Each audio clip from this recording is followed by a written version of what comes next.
Oh, welcome in here. I'm Brian Noe. He's Jimmy Cook, 93.5 and 107.5 The Fan. You know, let's cut right to it, Jay Cook. Scale from 1 to 10. How's the voice today on a Friday? What do you think here? I am going to go with a 6, which is about where your peak was yesterday. It's pretty similar. Yeah. Pretty similar. I don't know what's going on. I've been blowing my nose a lot. My left ear is clogged. Like I don't have stereo surround sound here. I'm working with the right ear right now. Yeah, you ever see like a dog, you start to say something to him and he kind of leans to one direction? That's how I feel with every word that's being said right now, Jay Cook. Not good. Not good.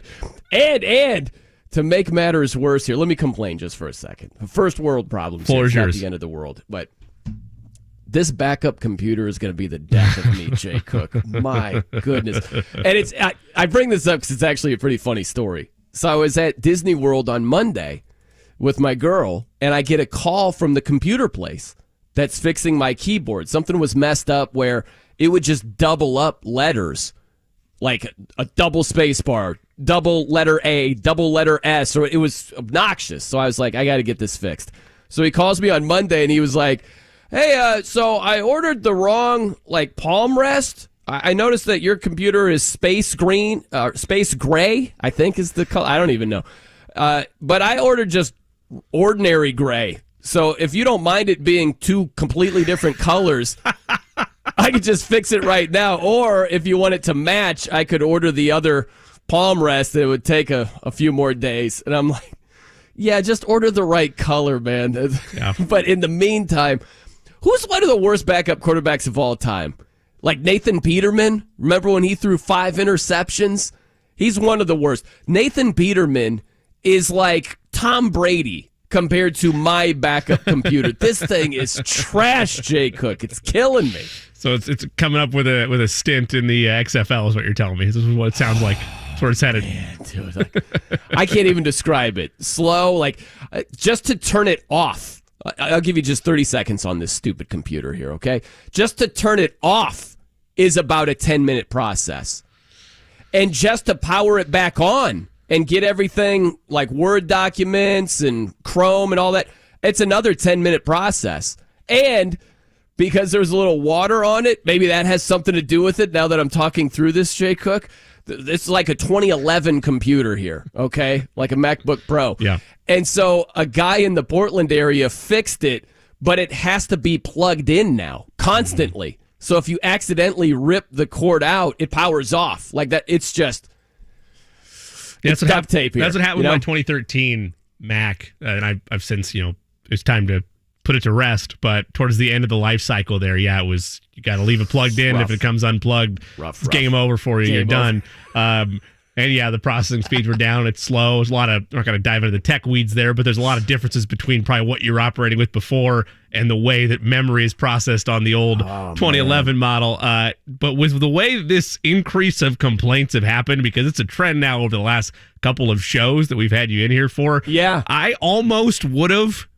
I would need to get a picture of what it was going to look like. I almost would have caved and been like, "Yeah, man, just do it. Just give me the give me the off gray, and that's fine. I'll be like a car driving down the road where it's like, well, we could get you that red paint on there, but we also have this off-white magenta combo that's in stock right now. So, well, I mean, I guess, man, whatever you got to do, you do what you got to do. Maybe you're right. Maybe this is on me, not going with multi-tone gray here. Okay, so I'm thinking of a couple of things here, Jay Cook. NBA playoffs and Indianapolis Colts here, okay? So what I'm thinking with the NBA playoffs, we saw a little bit of this last night with Anthony Davis. One of my friend's father calls Anthony Day-to-Day Davis. Anthony Davis. Mm-hmm. Sorry, I completely screwed that up. But normally it's based on the injury situation. He's normally banged up quite a bit. But in the playoffs, Jimmy, it's just been inconsistency. At times, he has been outstanding. And then last night, he's a no-show. He's a dud. He got outright rebounded by Kevon Looney. He was outstanding on the boards, as we've detailed. But Kevon Looney was under the weather. We didn't even know if he was going to play last night. And Looney had more boards. So Anthony Davis, he didn't show up last night. James Harden another guy to bring up, game 1 against Boston, 45 points. He was extraordinary. Hit the go-ahead 3. He was outstanding. Game 2, 12 points on 2 of 14 shooting. Not good at all. So the lack of consistency, peaks and valleys, ebbs and flows. And it just made me think of Anthony Richardson, the Colts quarterback, Jimmy. And I bring this up because you got to see the consistency. Kevin Bowen, there's a lot swirling in this head of mine that's on meds and everything here, Jimmy. But Kevin Bowen was on with us yesterday, and he brought up an interesting point where he was talking about Anthony Richardson missing a lot of the short throws, like from 1 to 9 yards at Florida last year. And I started thinking about that, and I'm like, you know what?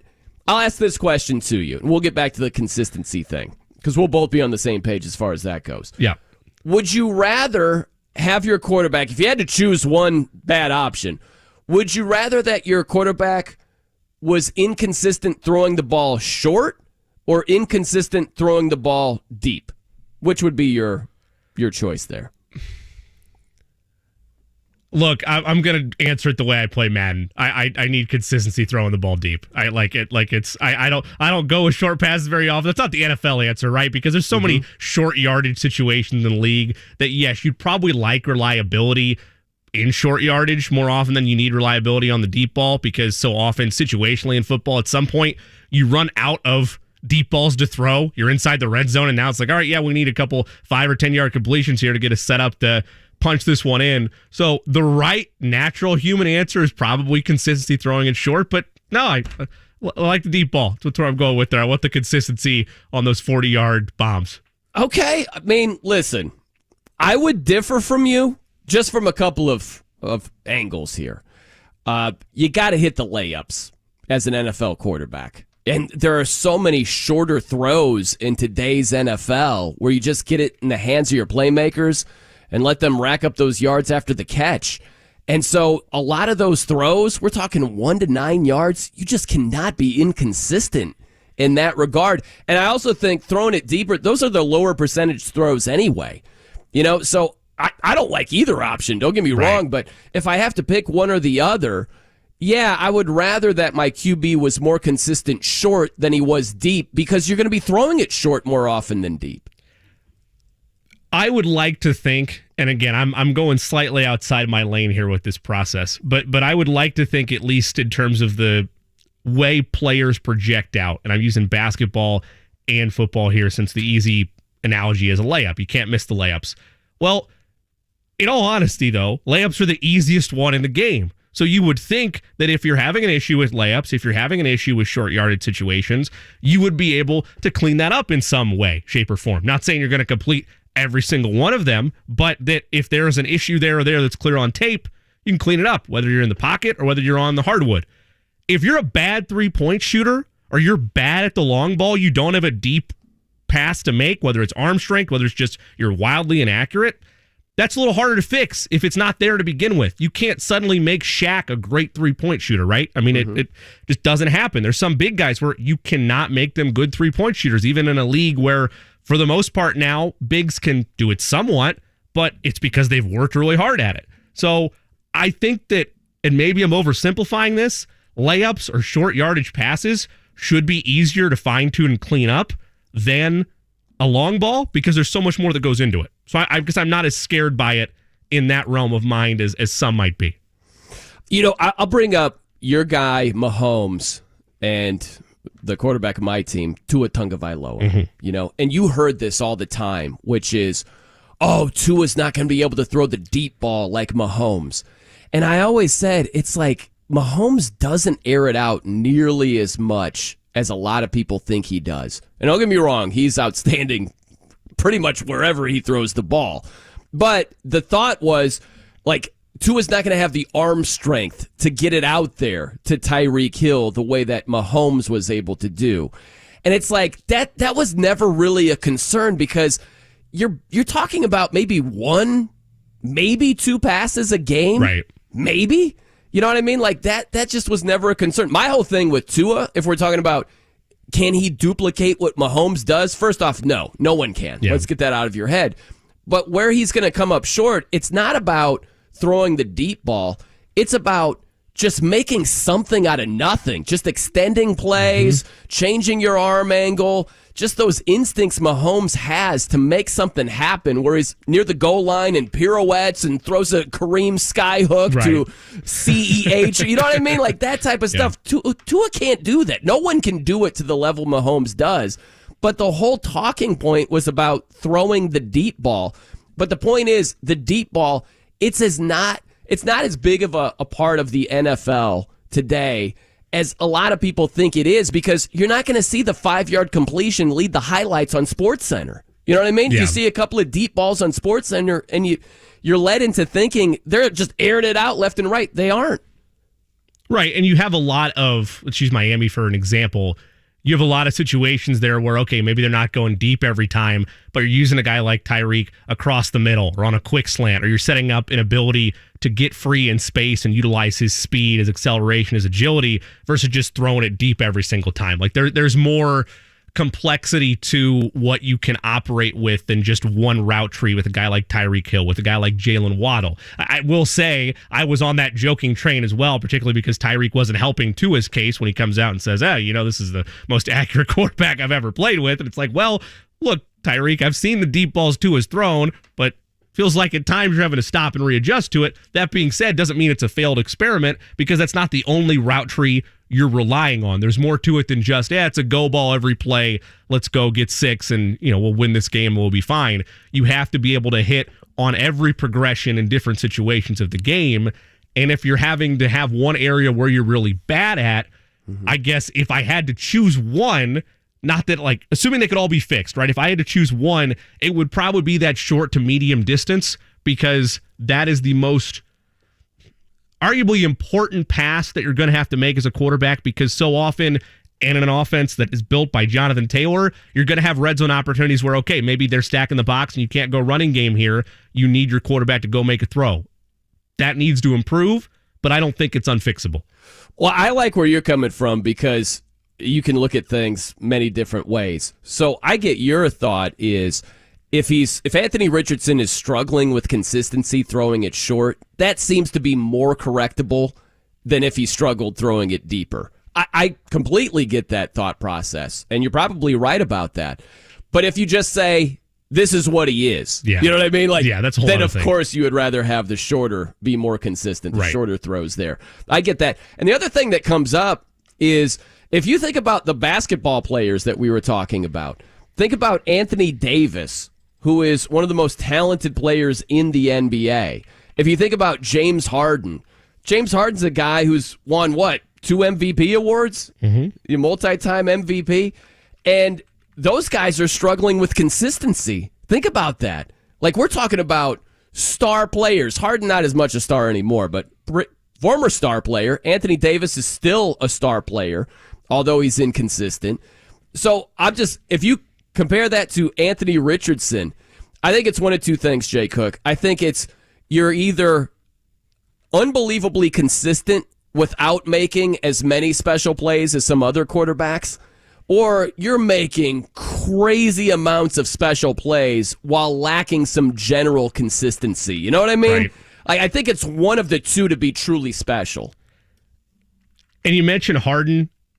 For me, the biggest issue I've always had with him, and I go back to, one of my cousins is a big NBA fan as well, and I don't remember which game it was, but it was in the 2016-2017 season, 2017 playoffs. I'm pretty sure it was Houston and San Antonio, and there were times in that series, particularly the closeout, where San Antonio beat them, where who is this guy? Like, this is not James Harden. This is a guy that they found at the Y and decided to, give him a beard and disguise him as James Harden. Who is this player?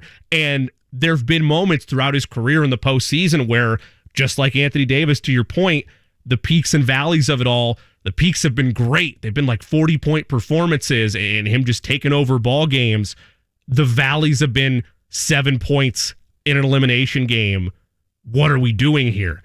And we've talked about how difficult it is to simulate something out when a quarterback hasn't even played a regular season snap. the larger issue for me from a consistency standpoint, you can build your floor whenever you want, and you can have as high a ceiling as you want. If by the time you're playing postseason football, if that's where you have your worst games, if that's where the inconsistencies show up, and I know it's different in the NBA because you have a 7-game series to kind of figure it out. If it happens in a one-and-done scenario in the NFL playoffs, that follows you forever. And that's something that, again, you can't really project out, but you hope that by the time you get there, those shortcomings are fixed and clarified to a point where this is a franchise quarterback you can count on. Yeah, and I also think that if we're doing a comparison between these three players, if you look at Anthony Davis, James Harden, and Colts quarterback Anthony Richardson. So Anthony Davis, he's an 8-time NBA All-Star. James Harden is a 10-time NBA All-Star. James Harden won the MVP in 2018. Just one. I give him credit for 2. So he's a one-time guy. Blame my backup computer on that one. Not fast enough on the results there. It duplicated it duplicated MVP results. I think that just the nature of the two sports, I think it's much more important for a quarterback to be consistent. Yeah. Because if you compare it, look at last night's game. Not a great example, but LeBron played pretty well. And that was a game at least through the first half, you know? It got out of hand in the second half, but the Lakers had a 33-26 lead at the end of the first quarter. You know, they weren't trailing by a ton at halftime, even though they got worked in the second quarter. It was still a game at halftime, and Anthony Davis was just not doing anything. And LeBron was doing his thing. They shot a bunch of threes, and they were in the game. So that's not going to be the case as much in the NFL if your quarterback is giving you the equivalent of James Harden 2 for 14 from the field, right, like in game 2, or Anthony Davis, what he did last night. I mean, sure, there are games where you just run it down your opponent's throat and the quarterback doesn't do much beyond handing it off. There are examples of that, but those are outliers. Your quarterback has got to make plays consistently because he's just not going to be hidden the same way maybe an NBA star will, depending on his supporting cast. You just got to be more consistent. You can't, like, how many playoff games can you find where a quarterback just stunk it up and the team still won? There's a big difference between just handing it off and watching it, like Jimmy Garoppolo style against the Packers in the NFC title game, or Joe Flacco did that with the Ravens against the Patriots, like 4 of 10 in one game. I mean, but if Joe Flacco was 4 of 21 with 2 interceptions, they're losing that game, right? That's the way it goes. The fascinating aspect about this is, and maybe it's just this quarterback class, maybe it's most quarterback classes, because people always preach patience or cautious unless it's like a guaranteed, Trevor Lawrence, Andrew Luck, Peyton Manning type deal right at the top of the draft. You look at Anthony Davis from the moment he stepped on a court at the NBA level, the thought was, okay, this is going to be an impact guy. And there were times, whether it was during New Orleans or whether it was his first arrival in LA a couple of years ago, hey, this guy's going to be one of the best players in the league. And it's gotten to a point now in his career, I'm throwing out the injuries aside, and that's a big part of it, and that's a whole nother rabbit hole to dive down to. I'm just talking night to night.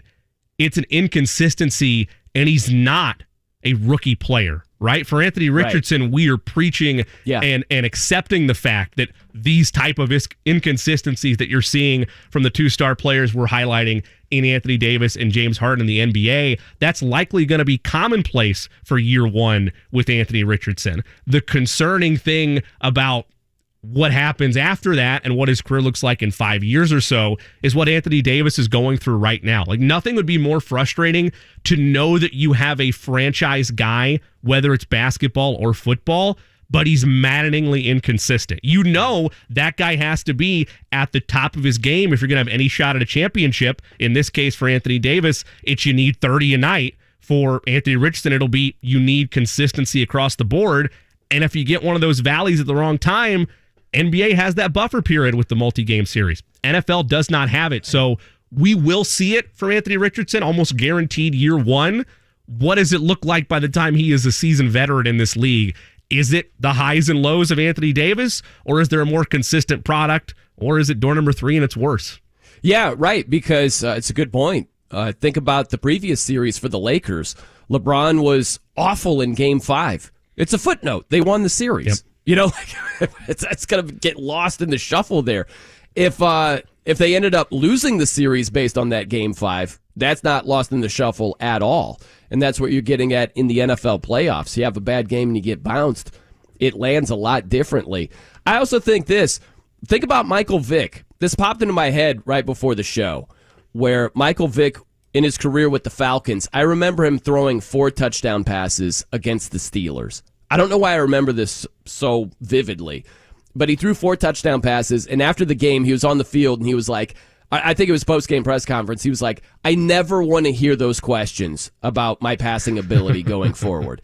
And it was just like, you fast forward throughout his career, and he had highs, lows, everything in between. His career passer rating was 80.4. That's not good. And Michael Vick, he had some sensational moments, some highlight, just jaw-dropping plays. But all things considered, the lack of consistency is what hurt him and hurt his teams. And that's what we're getting at here is, I think Anthony Richardson can make some jaw-dropping plays. But when we're talking about him missing layups and missing throws between 1 and 9 yards, it's like he's never going to be around the league leaders if he doesn't correct that. That's just the bare minimum he has to get straight. And it once again goes back to the link that we have between quarterback and head coach right now. Because Shane Steichen, regardless of the leashes that we talked about earlier in the week of who has the longer leash, is it Ballard, is it Steichen, what kind of patience is going to be there between Jim Irsay and the Colts as a whole, regardless of all of that, Shane Steichen is being billed and has the track record as one that's being billed as the next great coach that is able to get the most out of his quarterbacks. And you talk about what I would prefer of all things, if it's short yardage situations that is inevitably unfixable, if that's the way it goes with Anthony Richardson, that's not a great look for our guy. That's not a great look for Shane Steichen if that's the one area you cannot clean up, because he has all these emphatic, I can't fully put Hall of Fame stamps on everybody, right? You can likely do it for Rivers. Herbert's very, very young. Hurts, very, very young. You can't quite leap to that point so far, but they've all been pretty consistent products by the time he departed. If you don't get that out of Anthony Richardson by year 3 or so, and it's still short yardage, head scratching throws in the dirt or passes behind receivers, this is going to look like a very different situation than what we're talking about right now. No doubt. And then you think about this question too, is does Anthony Richardson starting early, does that help or hurt him become more consistent? Right. Like, that's the question. And that's a tough thing to figure out if we're being honest with ourselves. And a lot of that is, I hate to give you a weasel answer, but it depends.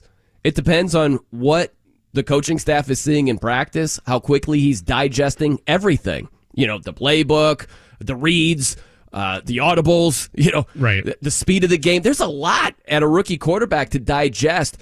And we've talked about it, Jay Cook. In my mind, is he at a point where you feel pretty strong he's not at great risk to start developing bad habits if we throw him out there? If you feel he's at least at that point where you don't think he's going to be forming bad habits left and right, then I think getting him out on the field and trying to improve on that consistency is a good thing. But, I think you got to be at practice day in, day out to give an honest assessment of when you think he should start. And if you're not there, I think it's reckless to just be taking guesses from your couch. Like, oh, yeah, he should definitely start in week 3. It's like, bro, you haven't been there every day? Like, what do you know if you haven't been there? Yeah, the answer to that question is masked, like you mentioned, by what the coaching staff is seeing. But there are ways to dissect it to a point of making an educated guess based on the situation. And I'll give you an example that you kind of just played off of.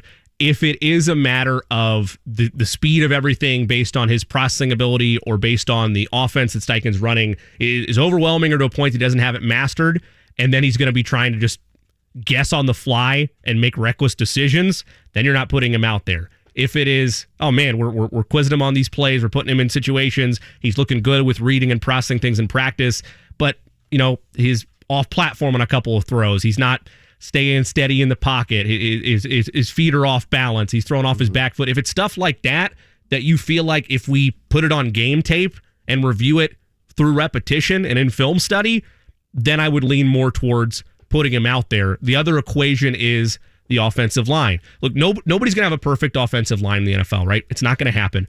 Everybody wants to make these, wild comparisons to what Anthony Richardson can be. And while I'm not on board with the whole Patrick Mahomes aspect of it, what the Chiefs learned after that loss to the Buccaneers, and this is what they're experimenting with this offseason, they did to an extent last year as well, is we are going to have the most talent on the offensive line we possibly can. We are not going to put ourselves in a situation where all kinds of interior pressure is going to cost us games. If we are clean on the offensive line, things are going to be fine. Not saying that's the same recipe for success with Anthony Richardson, but this offensive line, Anthony Richardson can do it with his legs and get free. You don't want the habit established. That's what he has to do every down. You want the offensive line back to some form they were 2 years ago, so that he has the ability to make a choice. There's a clear difference between making a choice to go with your legs and feeling like that's the only option you can do on a play-to-play basis.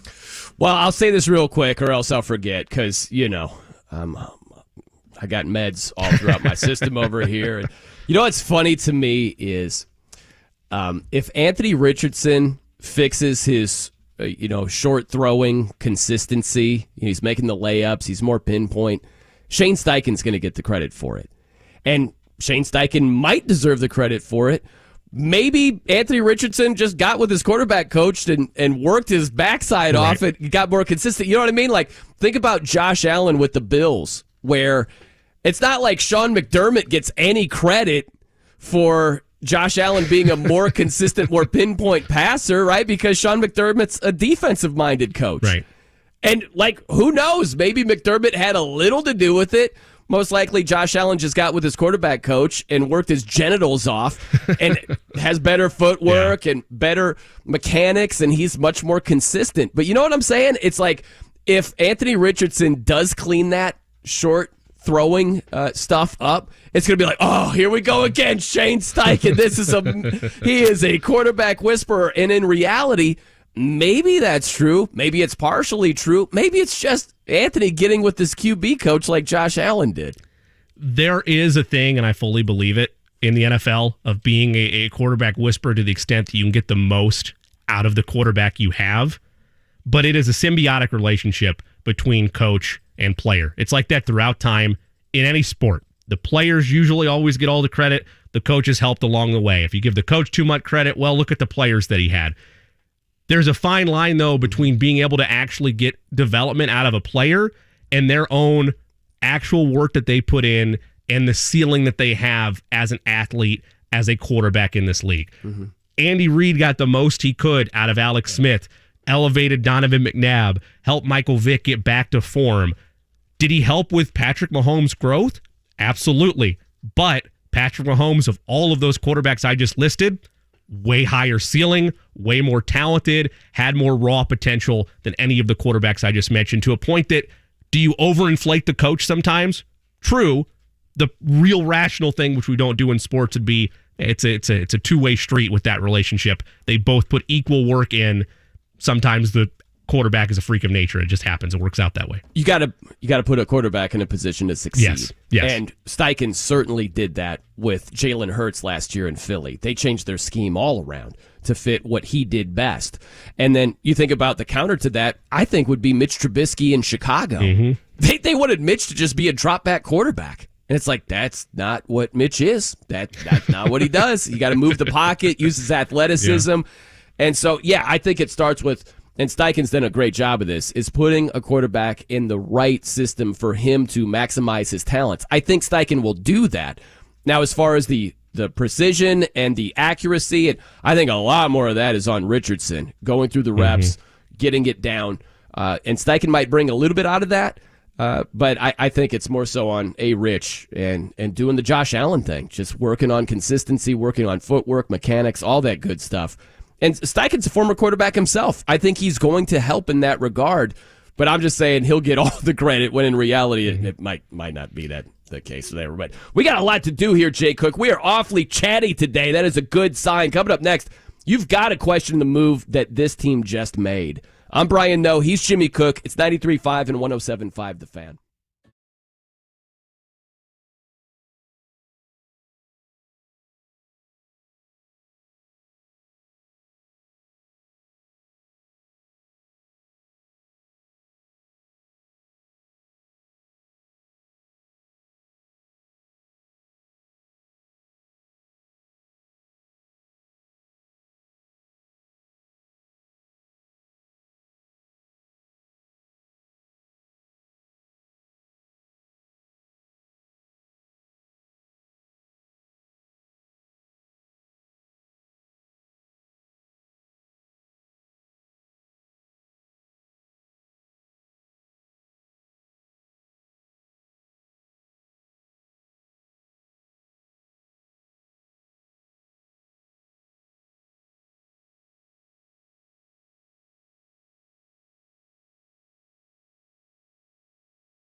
The Fan. Devil went down to Georgia. I'm Brian Noe. He's Jimmy Cook here on The Fan. Man, this reminds me of a pool hall in South Bend. Devil goes down to Georgia. I don't know what it was about this pool hall. You hustling people? No, I wasn't. It was just kind of like the cool hangout spot. Everybody used to go there. I cannot remember the name of it for the life of me, but they would always play that song every single time, Jimmy. Devil goes down to Georgia. Every time you were there, or on a constant loop throughout the entirety of that evening? Every time I was there, it was played. It was a staple. I don't know what it was about that song. But how about this? Mike Budenholzer fired as the Bucks head coach. Now, a couple of particulars. We'll bring it back to the Pacers in a second. But Budenholzer, 5 years with the Bucks, winning percentage was about 70. Like 700, if you will, right? He won 70% of his games there. They won a championship 2 seasons ago, and he gets run out of town. He was former coach of the year, and they had a first-round exit against Miami. I mean, I look at Bud and say, good Lord. The other thing to consider is this, Jimmy. He had a brother die before Game 4 of that series against Miami. And he didn't miss a game. He still coached through that. And so I look at this and I'm like, was it that bad? Was it that broken in Milwaukee that they had to run Bud out of town? And the way I would tie it back to the Pacers is, imagine if this was the equivalent with Indiana. You know what I mean? Like, it's not that huge of a stretch. Imagine if they got a player as talented as Giannis. Imagine if Bud was around in Indiana for the last 5 years. He was the coach of the year. He won a championship. They had this very, very disappointing first-round exit against the team, losing as a 1 seed. I would just be like, we really fired this guy? Are you serious? That's how I see it. What do you think about this deal? So, and this is just the human element of me. I was ready to go strong into this. I really was. And then I'd forgotten about the fact that his brother passed and that this had just happened in the series. So, maybe from that aspect, like, you got to take everything into account there. If you're going to make that decision at some point, fine, but did you really have to do it like right after the series? I've never been in Bud's corner, right? I've always been one of those people that feels like as the series goes on, he is going to get either out-adjusted or out-coached. Mm-hmm. And then he goes and wins that championship. It's like, you know what? Maybe everybody was wrong. Maybe, he is the right guy for Milwaukee, and maybe everybody was too hard on him. And then for the second time in 3 years, 4 years? I know one of them was the bubble. Eric Spoelstra and Jimmy Butler run circles around Milwaukee. This time, a little different than the time in the bubble because Giannis was a little banged up and they played with their food. Probably, got bit in the backside because of it. I don't hate it. Like I don't hate it. Even the championship aside, I feel like this was going to happen a year or two earlier. If they don't win that title, that's a conversation you have of what ifs throughout time, right? But I wasn't surprised that he got the boot, though the optics of it, again, with the death in the family, that soon after that happens, plus the series right away, a tough look for Milwaukee in that regard. Well, and there are a couple other things here, too, which is Giannis got hurt in that first-round series. Yeah. Remember, he had the back injury, so he missed, at least 1.5 games. I don't know if it was more than that, Jay Cook. I think that's what it was 1.5 games. But still, not having Giannis out there for the full series obviously hurt. Yeah. The front office didn't take that into account by running Bud out of town. And Giannis, after the series, he talked about there is no failure, right? Only steps to success. This is a portion of what Giannis had to say. Check this out, and we'll bring it back to Bud here momentarily. It's not a failure. It's steps to success. Michael Jordan played 15 years, won 6 championships. The other 9 years was a failure? That's what you're telling me? No, I'm asking you a question. Yes or no? Okay, exactly. So why you asking me that question?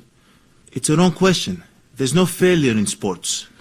There's good days, bad days. Some days you are able to be successful, some days you're not. Some days it's your turn, some days it's not your turn. And that's what sports is about.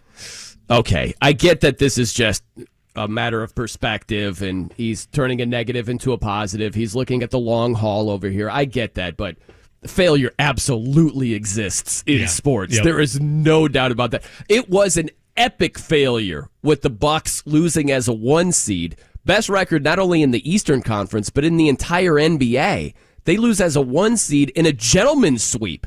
That's an epic failure. And now, Giannis did miss a game and a half. He missed 13 free throws in that game 5 that decided the whole thing. So that was way more of a failure of Giannis, but Bud is paying the price for it. You know, I look more at Giannis like, dude, what are you doing? You missed 13 free throws in 1 game, and you're saying there's no failure in sports? There's a ripple effect. And this is the case where Bud gets run out of town and Giannis can think whatever he wants, that there's no failure in sports, it doesn't exist. Well, others paid the price for it because it was a failure by the team not advancing. There are different expectations for every franchise and for every individual player. And is Giannis right in the aspect that if you're a young up-and-coming team or you're like a middle-of-the-pack seed within, we'll stick with the NBA just for this conversation, within your conference and you win a series, but like the thought was, hey, they're a dark horse to win the championship. Okay, maybe when it filters away and you're done with your second-round exit, you can look back and say, yeah, we accomplished a lot there. When you're a 1 seed, you're an NBA champion, and you're as established superstar as Giannis is, it's going to be measured as a failure. It doesn't mean that you as a player are a failure, like you and your body of work is a failure. Right. But yes, if you have goals and championship aspirations, and I mean legitimate ones, right? Everybody has, right. I'm sure, a sign in the locker room. We're gonna win a championship this year. Play like champions today. Play like a champion today. Shout out to the Irish there. Good work with you, Eddie. But seriously, everybody has his expectations. It's different when the championship culture has been established. When you reach that new peak of, this was our goal, we didn't achieve it, it's ultimately a failure. And I get and I appreciate Giannis's authenticity. I'm never going to knock an athlete for that because so often we get robotic answers. Mm-hmm. I get where he's coming from, but Milwaukee was not a little Cinderella darling of like a 5 seed this year. They were picked by many books to win the whole thing. A couple years ago, Milwaukee is that, right? It's a team that's trying to break through, that wants to capture their first NBA championship since 71. Now they've done that. Now they have the elite superstar. They have a franchise face. The expectations change.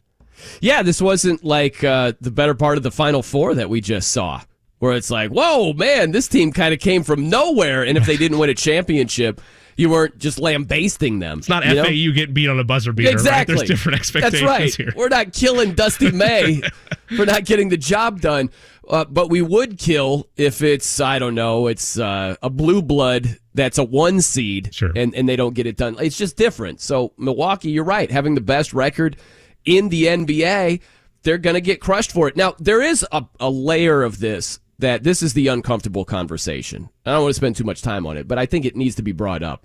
Because when Dwayne Casey got ran out of town with the Toronto Raptors, I just thought about this right before the show. And so I did a quick search about what was said at the time when Dwayne Casey was fired as the Raptors head coach. He had just been named Coach of the Year. And there were a couple of things that popped up. And there was one thing, a headline that caught my eye. This was written by Bruce C.T. Wright on News One. And the title is, Even in Basketball, Black People Must Be Twice as Good as Their White Counterparts, or else. And I would just put C. Budenholzer, Mike, okay?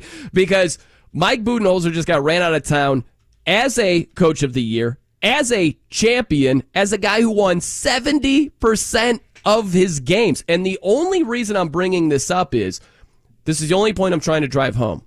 Sometimes things in sports that seem to be racist, feel as if they're racist, are not actually racist, okay? Dwayne Casey losing his job, he was fired by Masai Ujiri, the president of the Raptors. Masai is not white, okay? He is not racist. And so it might seem like you got to do twice as good a job. No. Budenholzer just got ran out of town, and he's got a decorated resume. It happens. So all I'm saying is sometimes what appears to be maybe something funky is going on here, or this is flat out racism.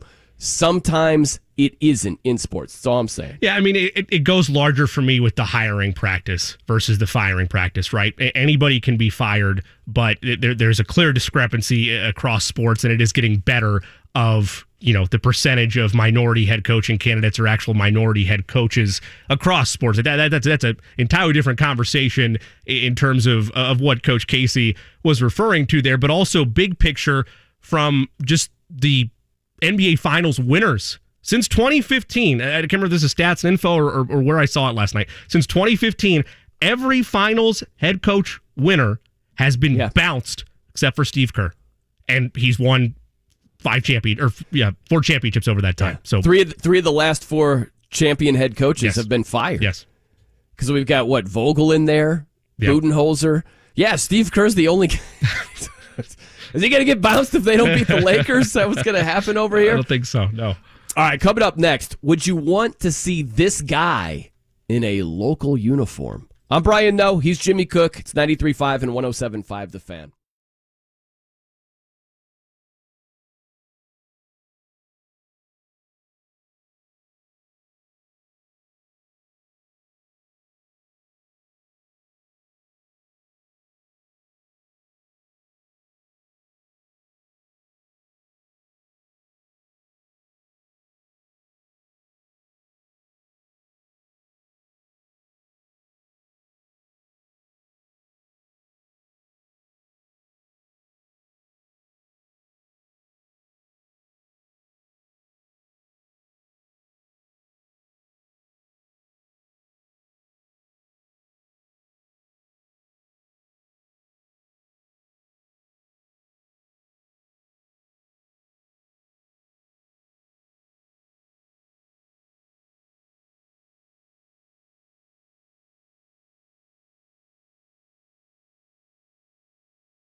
The Fan. I'm Brian Noe. He's Jimmy Cook here on The Fan. Can I interest you in Dylan Brooks? Dear God. As the newest member of the Pacers. Can I interest you in that there, Jay Cook, at all? No? Maybe? Nah, I'm good. How did they phrase it? No uncertain terms. What was it? The strong take by the Grizzlies in terms of their negotiations with... Under no circumstances. Yeah, there it is. Under no circumstances do I want any part of that. No, thank you. I'm good. Yeah, Dylan Brooks' agent came out and said, do not appreciate the wording from Shams Charania there with the way he painted that picture, that the Grizzlies, according to Brooks' agent, did not indeed say that. But yeah, Memphis is moving Dylan Brooks. It's an interesting piece by John Hollinger. So he writes for The Athletic, and he was part of the Grizzlies front office when they drafted Dylan Brooks. I thought it was a very fair piece. He didn't paint this picture of he's misunderstood, he's intense, and that's overwhelmingly good for your team. It was like, hey, this is where he helps your team, this is where he hurts the team.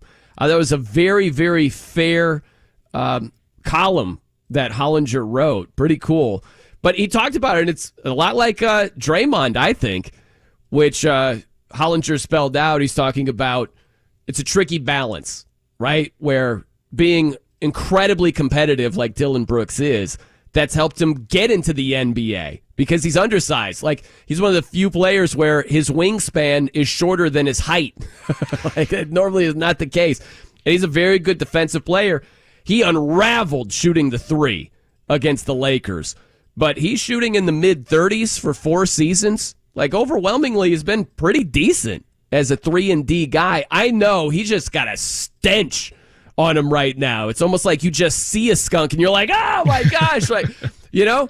And I don't know, wherever he ends up, it might make a team better. I know that sounds crazy, but if he ends up with the Dallas Mavericks, they need a defensive guy like Dylan Brooks. So depending on the fit, I think he could help a team. Look, there's a future for Dylan Brooks still here in the NBA. And is he the sole reason they lost that series? No.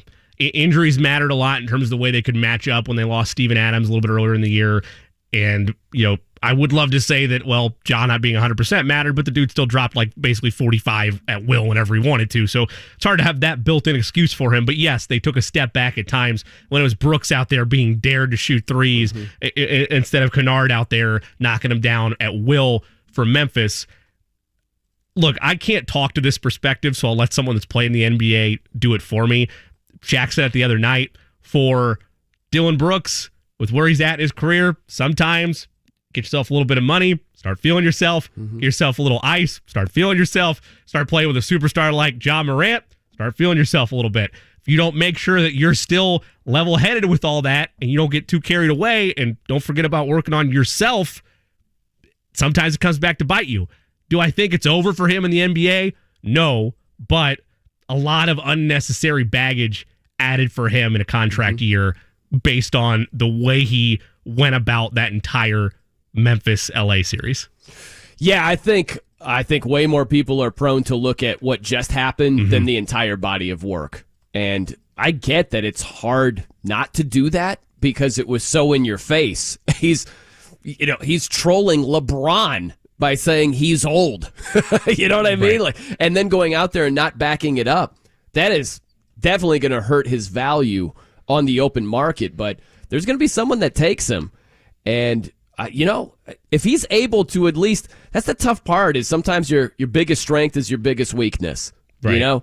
And that could be the case with Dylan Brooks, where he's uber competitive, and that's helped him get into the NBA to begin with, because he's a little pudgy guy, you know, and now he's chiseled and he just works his butt off. But sometimes he just gets into these beefs and he gets competitive to a fault and it hurts the team. So Hollinger's right. It is a very tricky balance, but he's got to be able to figure out how to get that channeled the right way, or it's just going to be more of the same. And this is going to be how we talk about him from here on out, you know? It's on him at this point. Everything that happens, this is a career fork in the road for him. Everything that happens moving forward, he's going to have to resell himself to teams in free agency, or his agent's going to have to do it, and there'll be questions about, hey, have you learned from this? How are things going to be different? But we don't want to fully take away your competitive fire, because there's guys that are able to do it. Draymond's the extreme example because he still gets penalized for it and gets tossed and yelling at fans, but he backs it up whenever he returns. Patrick Beverley is one of the most noted trash talkers in the NBA. For the most part, he backs it up. You need to be able to, at some point, meet in the middle with where your trash talk is compared to what your play is on the floor. I'm not saying it has to totally change who Dylan Brooks is, but yes, it's a look in the mirror moment for him. How is he going to learn? How is he going to bottle up that energy and be a tool versus a headache for the next franchise that decides to bring him in? Real quick, a funny story here, Jay Cook. Brian Noe and Jimmy Cook with you here on The Fan. So did you catch where Aaron Rodgers and Sauce Gardner of the New York Jets, they were at the Knicks game the other night. I think they were at game 2. Hit Sauce Gardner, the cornerback, defensive rookie of the year. He didn't know who Jessica Alba was. How do you not know who that attractive woman is? And he came in angry about that. I know, he came in. Yep. Off the turnbuckle on that one right there. Little frog splash, Eddie Guerrero style. Yep. Do you go Alba or Alba, by the way? What do you say? Alba. I think I go Alba, yeah. Yeah, I think I go Alba as well. But Alba tweeted, she was like, I totally see how this kid Sauce got his name. He said to my girl Elizabeth, how can I get caught up when I'm the catch? And so a great line right there. So Sauce, he responded to that and wrote, damn, it's been 2 days and you still remember what I said word for word? I just might be him. That is hilarious to me, man. You got to have uber confidence as an NFL cornerback, and Sauce absolutely does have that. If you're going to have the name Sauce, you got to be able to have the swag to back it up. Game has to be on and off the field, and Sauce Gardner definitely has that. That's pretty strong. Pretty strong by Sauce. All right, coming up next, JP Shadrick. He covers the Jags. Man, how things have turned quickly for Jacksonville in the AFC South. We'll break down some ball with JP coming up. I'm Brian Noe. He's Jimmy Cook. It's 93.5 and 107.5 The Fan.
I'm Brian No, he's Jimmy Cook. Here on The Fan, want to welcome in JP Shadrick, senior reporter for Jaguars.com. Also does some college football and NFL play-by-play for Westwood One. Joins us here on The Fan.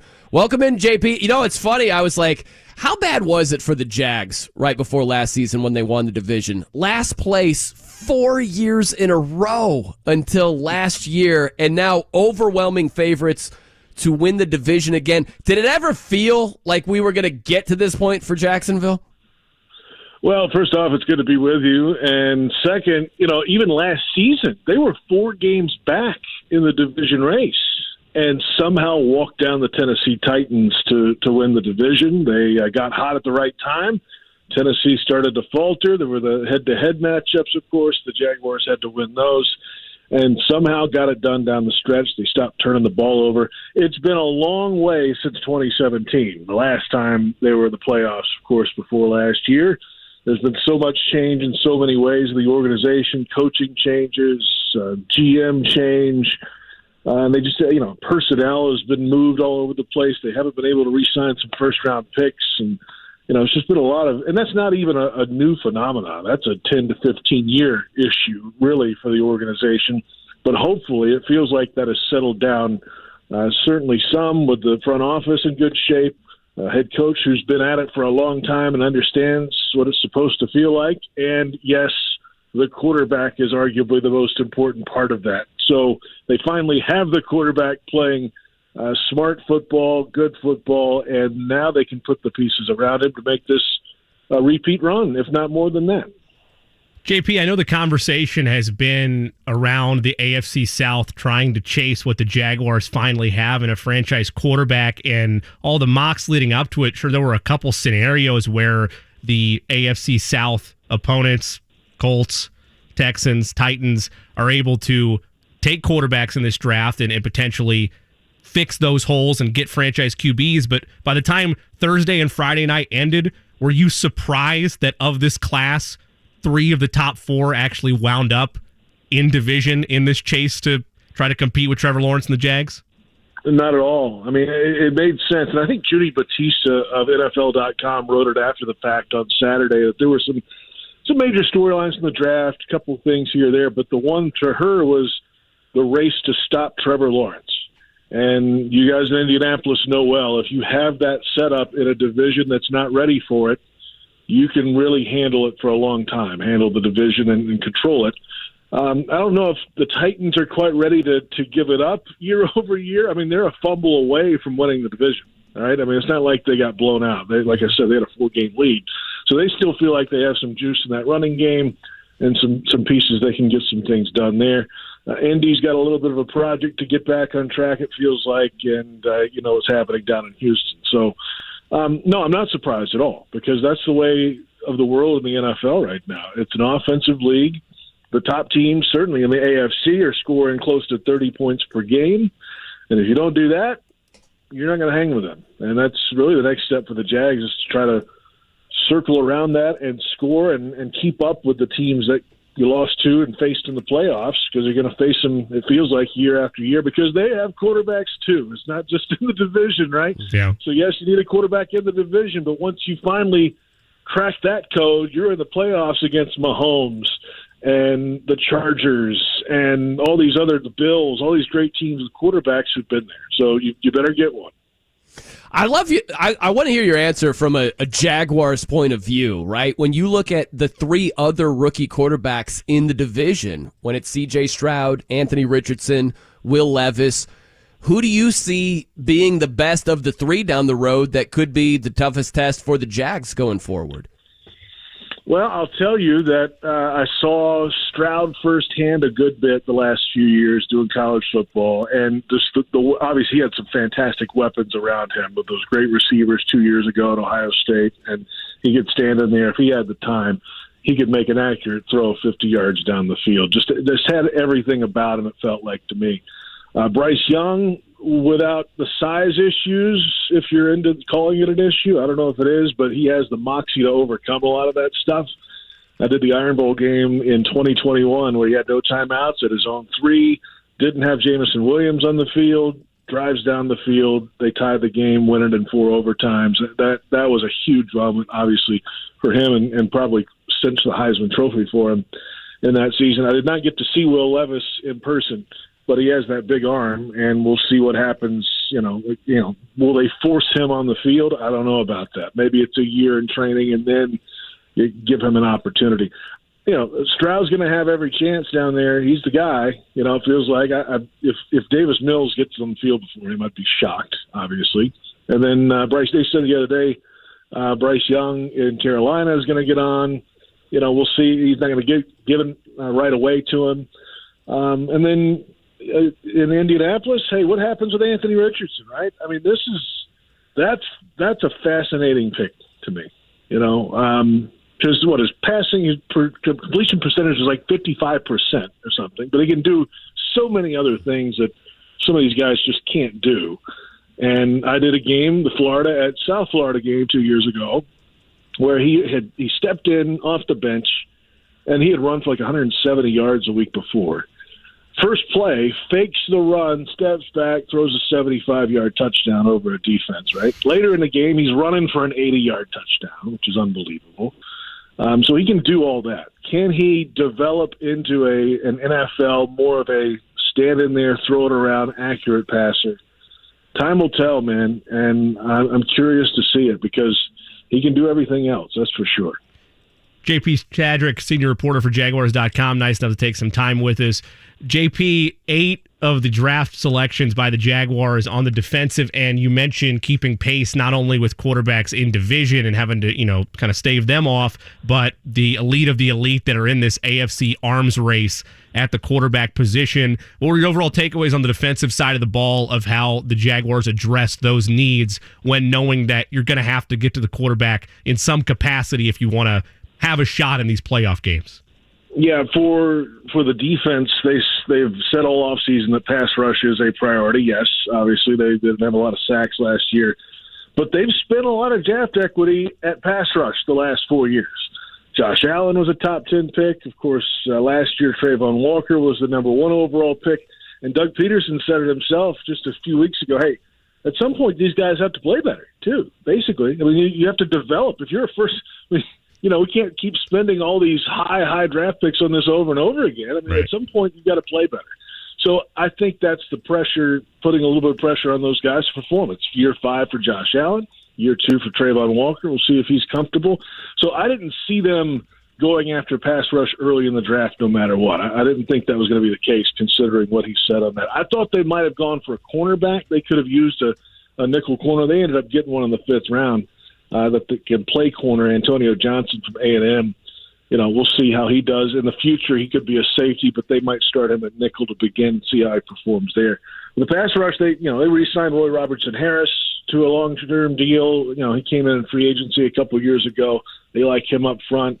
They've got Tyler Lacey coming in from Oklahoma State in the 4th round. Let's see what he can do. He can play at a couple different positions. Yasir Abdullah might be a little bit of a developmental player. He's smaller in stature in terms of height and weight, but let's see what he can bring to the table. It's just about competition at that point for defense. So, hey, the focus was on offense. First 3 rounds, they went offense.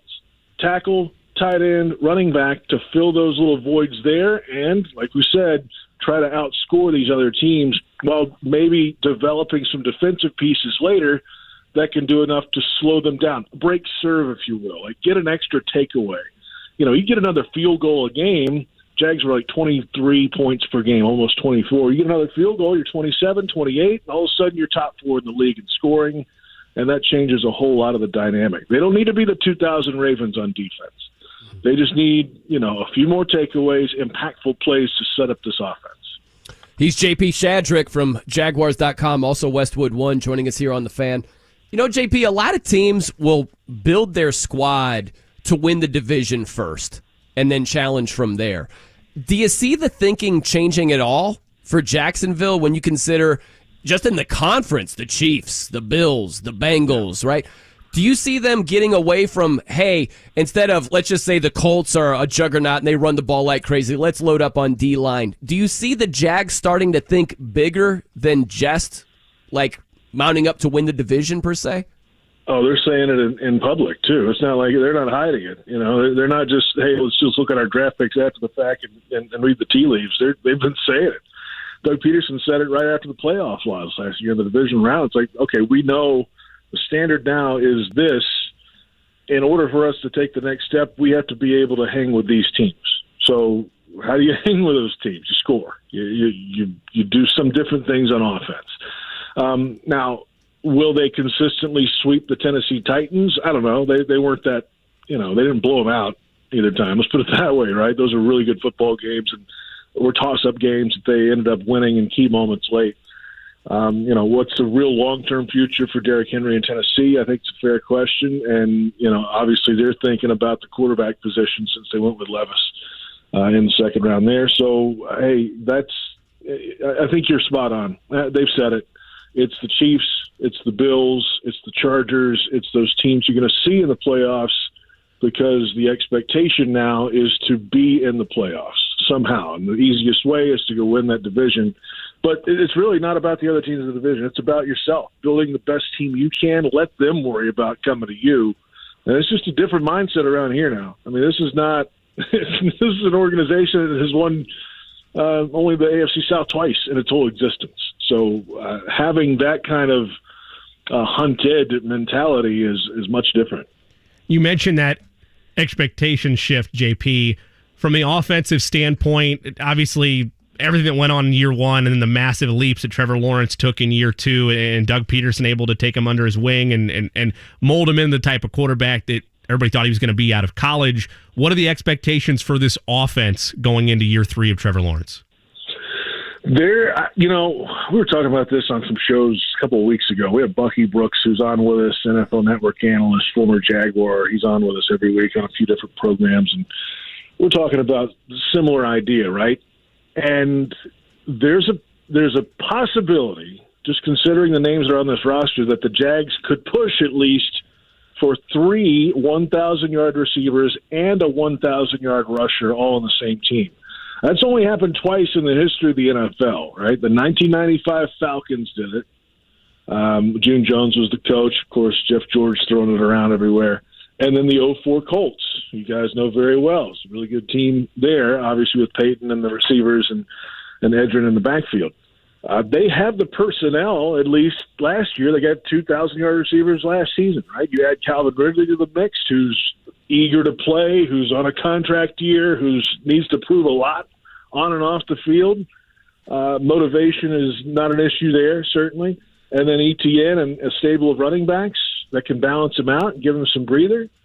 And a quarterback who's trying to keep up with the Joneses in the AFC, hey, that's a good recipe. So that's what they're looking for. I think it's production. I think it's scoring points. It is pushing the envelope with different formations and things we might not have even seen last year. They've added a tight end in the draft, so that possibility changes things too. So that's where they are. It's a good place to be. It's going to be fun to watch. I know that. Hey, JP, thanks for the time, man. Hope you have a good weekend. We'll catch you later. All right, guys. Have a good one. Appreciate it. You too, JP. You too. JP Shadrick, Jaguars.com, Westwood One play-by-play guy, college football and NFL. It's a shame you didn't get to see Will the Thrill in person there. I'm sure he loses sleep at night over that, particularly with Trevor Lawrence just a few doors down. I'm sure he's really kicking himself. He should be. It's funny. I'll say this real fast, and we'll get into the QBs in a second, but he mentioned Bucky Brooks. So I did a show with Bucky a month or two ago, and I said, I'm like, I think this would be funny. It's before the draft, obviously, and I said, I had him watch my high school football highlights and break it down like an NFL scout. And I'm like, really, just if I'm slow, if my accuracy sucks, just really break it down. Just let me know what's up. And so he went through this. He's watching it live and just giving his assessments. And at the end, he goes, "You're kind of like a baby Purdy." Is what he said. A little Purdy-ish. Brock Purdy, Mr. Irrelevant, who went on with the 49ers. He's just, short little dump-offs, quick passes, that sort of thing. And what's funny, Jimmy, is I've been banging on Brock Purdy because it was just, oh my gosh, this guy came from nowhere and look at him throw to a wide-open George Kittle. This is amazing. And then, Bucky Brooks say that I'm pretty-ish at the end of it. Full circle right there. Full circle. Are we saying there's an alternate universe where you're under center for the 49ers? Is that what we're saying here? Oh, no. I'm not saying any of that. I just thought it was very funny. Yeah. By the way, think about this. If you consider the Jags from a Colts point of view, okay? The Jags last season, they won the division. They were 9-8. Jimmy, the 4 seasons before last year, Jacksonville's combined record was 15-50. Over 4 years, they were 15-50 and then won the division last season. And so, listen, I hope that the Colts are going to go 15-50 over the next 4 years. Don't get me wrong. But it might take a little bit of time, and then if you have a Trevor Lawrence-like quarterback and make other smart moves, then yeah, you can pop. All of a sudden, you could be atop the division just like Jacksonville is. I hope so, too, that it's not a 15-50 stretch. Because you talk about role reversals, and JP kind of alluded to it a little bit last time we had him on during the season last year, that you could start to feel the shift a little bit in terms of, hey, maybe the Jaguars really do have their franchise quarterback. And for years, multiple teams in this division, the shoe's been on the other foot. They've been the team that does not have that elite level talent guy. They had to deal with Manning. They had to deal with Luck. And now the Jaguars are very much in this weird, like, giddy perspective where, yes, the expectations are now real, but they have that answer. They have the solution at quarterback. Now expectations are there. We draw back to our conversation about Giannis's comments. I'm not saying that a Lombardi trophy is the only way that the Jaguars season is not a failure next year, but you're stepping into that territory where now you miss out on the South, even if JP is still a little cautious, even though I disagree with him, on the Titans still being a real threat in the division this year anyway. You slip up and don't win the South, yes, that's considered a failure now in Jaguars fans' minds because of the expectation reset that has happened with Trevor Lawrence and Doug Peterson. By the way, JP, the computer place was just calling me right there. I didn't want to cut you off. Are you telling the guy we just hung up on, or are you telling me? I'm confused. What's happened here? No, the computer help place with my computer that I desperately need back was just calling in, and I was going to say, hey, Jimmy, should I take this call live on the air? With him saying, Brian, everything's great, just like brand new. You can pick it up anytime today, but... Yeah, I didn't want to cut you off like that, Jimmy. So that's kind of you. That's the rapport and the respect that we've built here. I can't just club you over the head and get you off the road. You know what I mean? Like I can't do that to you, but probably would have been bad radio anyway. Yeah, it's tough. I don't like the whole taking calls on air thing. At least the colors match. What's that? He might space not. gray. Maybe it's not there. Maybe it's a new problem. Hey, by the way, actually, your screen only half of it's going to work now. I could order an extra part to fix that, but this could be bad news. We don't know. We have no idea. Hey, he left a voicemail, so this would actually be better. I could try to. I don't know how these modern voicemails works. I sound so old right now, but if I can send it to myself and grab the audio, maybe we could do that. Might even be better. That might even be better. Now, one thing, though, I got to say, and I could be going into jerk territory here. I would argue I'm going into truth territory. But it just made me think of something here with JP, what he just said about Anthony Richardson. Yeah. And he's right, but it isn't both sides of the equation here. What he said is completely true about Anthony Richardson. He can do some special things that other quarterbacks just cannot do. Well, there are some things that these other quarterbacks can do that Richardson has shown he's not great at. Complete passes, okay? Like, that's kind of important as well. I get the upside, and, man, look at the athleticism, and look at the 40 time, and we've got the simulation camera. Wow, man, he dusted Patrick Mahomes, and we ooh and ah. But at the end of the day, it's not about doing cartwheels and backflips and throwing the ball 70 yards or hitting the roof.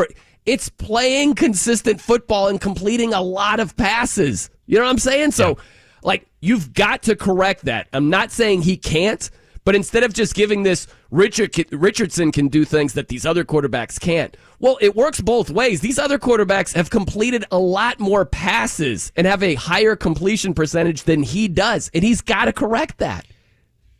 And again, I'm of the mindset that he will. But I understand that of the two of us, I'm more optimistic about a lot of things in that regard.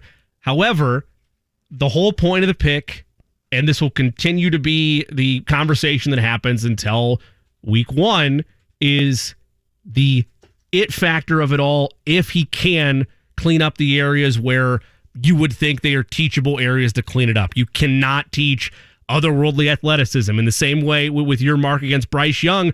You can't teach height. You can't suddenly make a prospect taller, but there are at least areas with Anthony Richardson's profile, with his scout, with his tape, where you think you can fix it, where you think you can fine-tune it. You have to see if it actually happens, but you have at least a diagnosis of, okay, we have an idea of how we can fix this. Let's try to do it. If it turns out that all of a sudden you have a different part in the project, to go back to your computer analogy, and you're having to delay it year after year after year, all of a sudden it's no longer but look at the upside he has. It's not going to happen for this guy. Yeah. It's I mean, I get it. I'm not upset about it. Richardson has some ability that the other rookie quarterbacks do not have. That's absolutely the case. That's a fact. That's not an opinion. Right. Some of the measurables, some of the athleticism, like these other quarterbacks can't duplicate that. Bryce Young is nowhere near the same build as Anthony Richardson is, right? Like, he's got some things working in his favor. But it's like, can we bring up the completion percentage if we're talking about what Richardson can do and other quarterbacks can't? You know what I'm saying? Like, he's got to get that squared away. How about this too, Jay Cook, is if you look at past drafts, there have been 9 times where quarterbacks have been taken with the first 2 picks in the NFL draft. And I thought I would bring this up because right now with Bryce Young, C.J. Stroud, Anthony Richardson, the top 3 quarterbacks off the board, it's a drool fest. You know what I'm saying? Like, we're just looking at the upside. We're just well, not me, but most people are just looking at the upside, right? But these are the past drafts, and I just wanted to bring it up here because to many, Bryce Young and C.J. Stroud look like phenoms in the making. Think about this. 2021, Trevor Lawrence and Zach Wilson. Zach Wilson, not that great with the Jets, right? Sure. 2016, Jared Goff, Carson Wentz. How do you think that went down, Jimmy? One is still employed and is potentially has his successor waiting in the wings, and the other one's looking for work. Yes, one had the most underrated 2021 season in the history of the NFL in Carson Wentz, but you're right. He is looking for work. He's been a disappointment. There's no doubt about that, Carson Wentz. We can agree on that point. 2015, Jameis Winston, Marcus Mariota. Ooh and ouch, right? Yes. Right? 2012, Andrew Luck, Robert Griffin III. I mean, RG3 turned out to be a bust. Andrew Luck, pretty darn good, all things considered. Just walked away very early, but you can't say A. Luck was a bust. Can't say right. That. No. 99, Tim Couch, Donovan McNabb. Timmy Couch, not great in the NFL. Not great. McNabb, yes. 98 was Peyton Manning, Ryan Leaf. Mm-hmm. Great and dud. Yep. Yes. 93 was Drew Bledsoe and Rick Meyer. Shout out Irish. Not great in the pros, though. It's been the case with many a Notre Dame quarterback post-Montana. Yeah.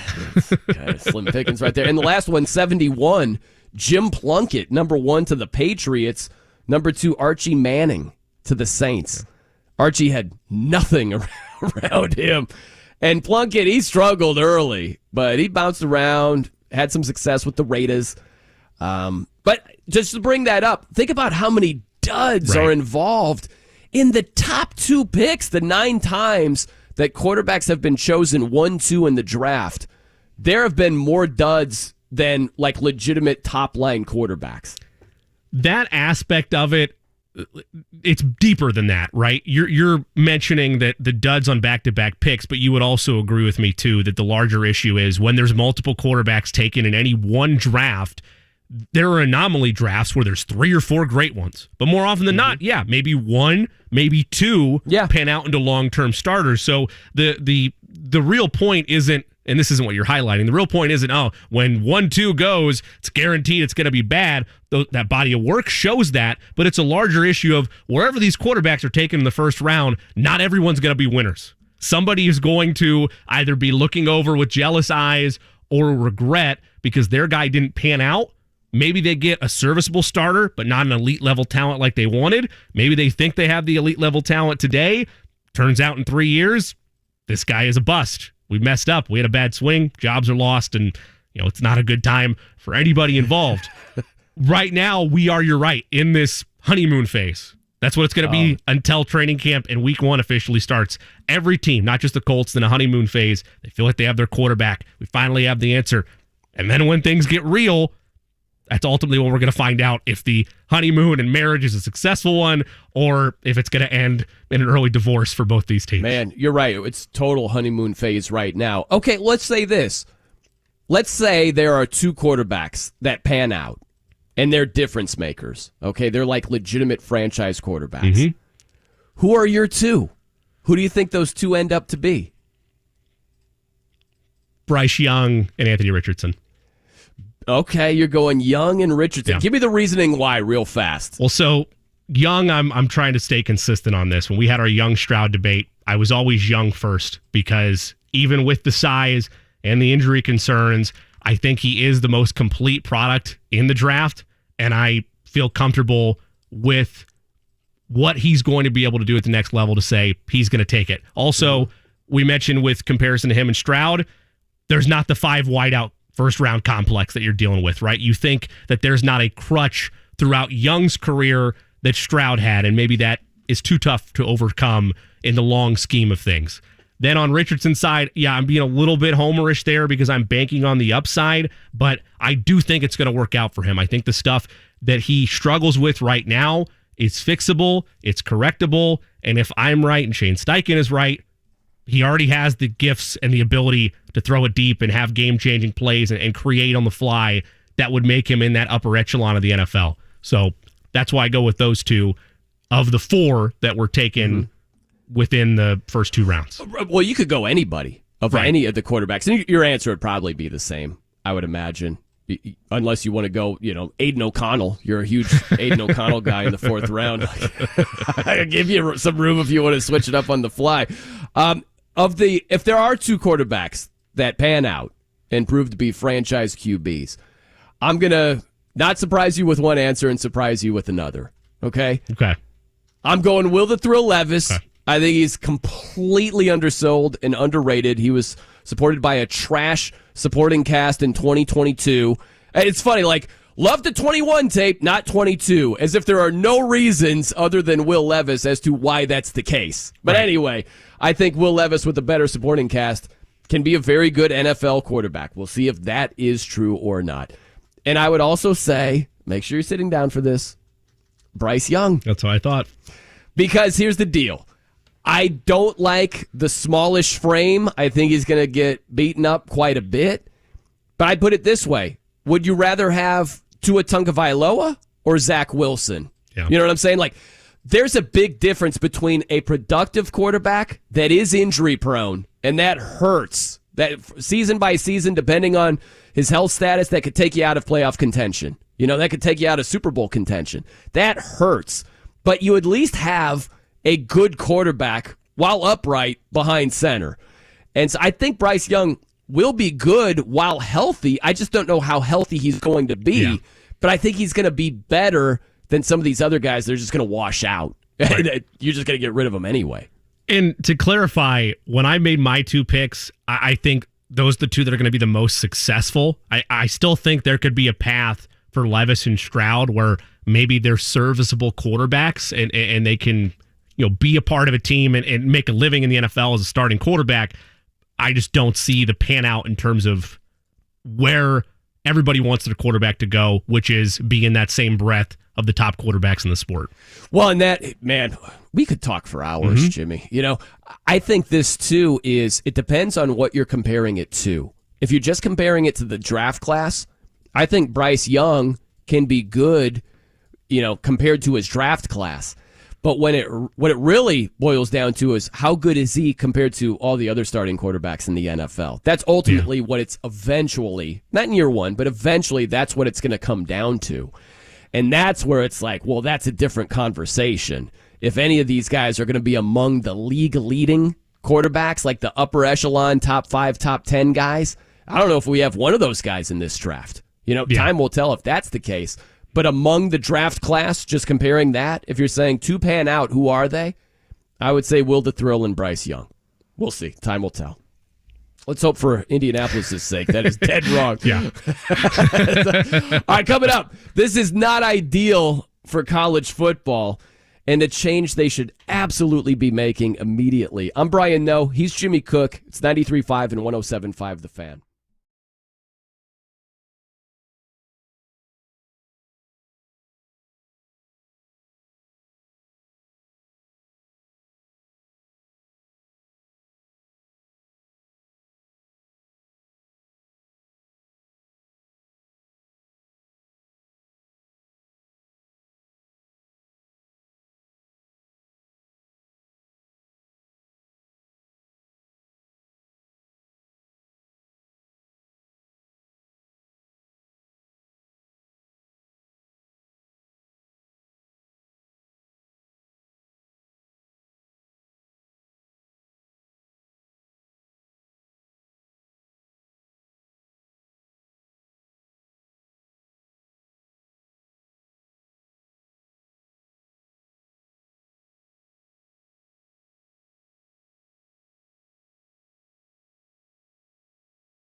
The Fan. I'm Brian Noe. He's Jimmy Cook here on The Fan. So how about college football going head-to-head with the NFL? That will be the case next year, Jimmy. This will be in December of 2024 when it expands to 12 teams in the college football playoff. So in the first round, there will be 3 first-round games played on the same day as regular season NFL games. That is not ideal. That is something that they tried to avoid, but can't really avoid. It's hard to do so, make it work perfectly. So going head-to-head, that's when the NFL will start playing Saturday games. They do it in December. And the college football playoff, at least 3 of their games will be going head-to-head with NFL games there. Not ideal. In that scenario, though, because I had seen some of that yesterday, and obviously we teased that yesterday, these are still, though, college football games that are being played on a Saturday in this scenario. There's not like a date change. So basically what I'm asking is, this is really the NFL's fault versus college football. Like there's nothing they can do. It's not like they're going on a Sunday with these college football playoff games, correct? Right. That's right. So, yeah, it'll be the 3rd Saturday of December. Okay? That will be the first round of the college football playoff. So in the first round, they're going to have 1 game on Friday, and then they'll have the other 3 first-round games on Saturday. That's the same weekend the NFL will start playing Saturday games as well. So if you play this thing out, the first-round games for college football will be on home campuses. So you're talking about like a raucous atmosphere and the playoffs are underway. I know the NFL is king. And I know if it's Bengals, Ravens, or whatever it is on that Saturday, that they're going to draw some ratings away from the college football playoff games. But it's better than going head-to-head with like 10 1 p.m. Eastern games or something like that. You're going head-to-head with 1 NFL game. Again, even that is far from ideal. But there's only so much you can do. The alternative is playing 4 games on Friday where people are working and not watching anyway. What can you do? Yeah, I mean, the other option, and again, I don't agree with any of these, but the other option, you could have moved the season earlier into August with a start and then made it so first-round games are played earlier in December. But, yeah, I mean, look, maybe this is the old-school mentality for me that I don't often express, but, like, college football, traditionally, it's a Saturday event. That's the day that's reserved for it. That's fine. I don't fault them at all for this. It stinks because nobody wants to go against the NFL because have they not learned? Has nobody learned that the NFL will dominate you any day of the week they put a product on? That being said, it's college football's fault. I don't blame them at all. I wouldn't adjust my schedule for it. I wouldn't move to like a Wednesday for these college football playoff games. NFL's going to do their thing. That's fine. You got to establish yourself in that regard with this playoff system and keep at least the basis of college football, which is Saturday action at play. I'm fine with college football. I blame the NFL more for this. Well, and that's the thing is they've talked about starting the entire season in week 0, like quote unquote. They have a couple of dog matchups, which I have no idea why they do that. They're like, hey, college football begins now. Let's send out Arkansas Pine Bluff and UTEP. And you're like, why would you give me this matchup? Why? Take the over. Yeah. The NFL, their first game isn't, 2 complete bottom feeders. They have the defending Super Bowl champion going up against a good team. Why is college football? Anyway, sorry, side rant. But they've talked about in college football starting everybody in week 0 at the end of August to do exactly what you're talking about, Jimmy, is move up the entire schedule. It still is problematic, and you're still probably not going to avoid the NFL going head-to-head with their games completely. So there's only so much they can do. I immediately am like, what are they doing? Are they idiots? And then you read through this, and it's like, there's no perfect solution. If there was, they would do it. The other thing is the quarterfinal games, they'll have 1 game played on New Year's Eve, 3 games will be played on New Year's Day. So, I mean, depending on what age you are, you think of New Year's Day as that was the day for college football and wall-to-wall games. They'll have 3 playoff games that day. The semifinal games, they'll be on weeknights, Jimmy. They'll be on Thursday and Friday. So avoiding the NFL, avoiding Super Wild Card Weekend, you would not want to go head-to-head with NFL playoff games. They'll at least do that. Yeah, I mean, and again, every scenario that we've laid out here with what doors college football could have chosen. There's no good answer for them. At some point, we joke about it all the time, and I doubt it will ever really happen because the players' union is going to push back eventually.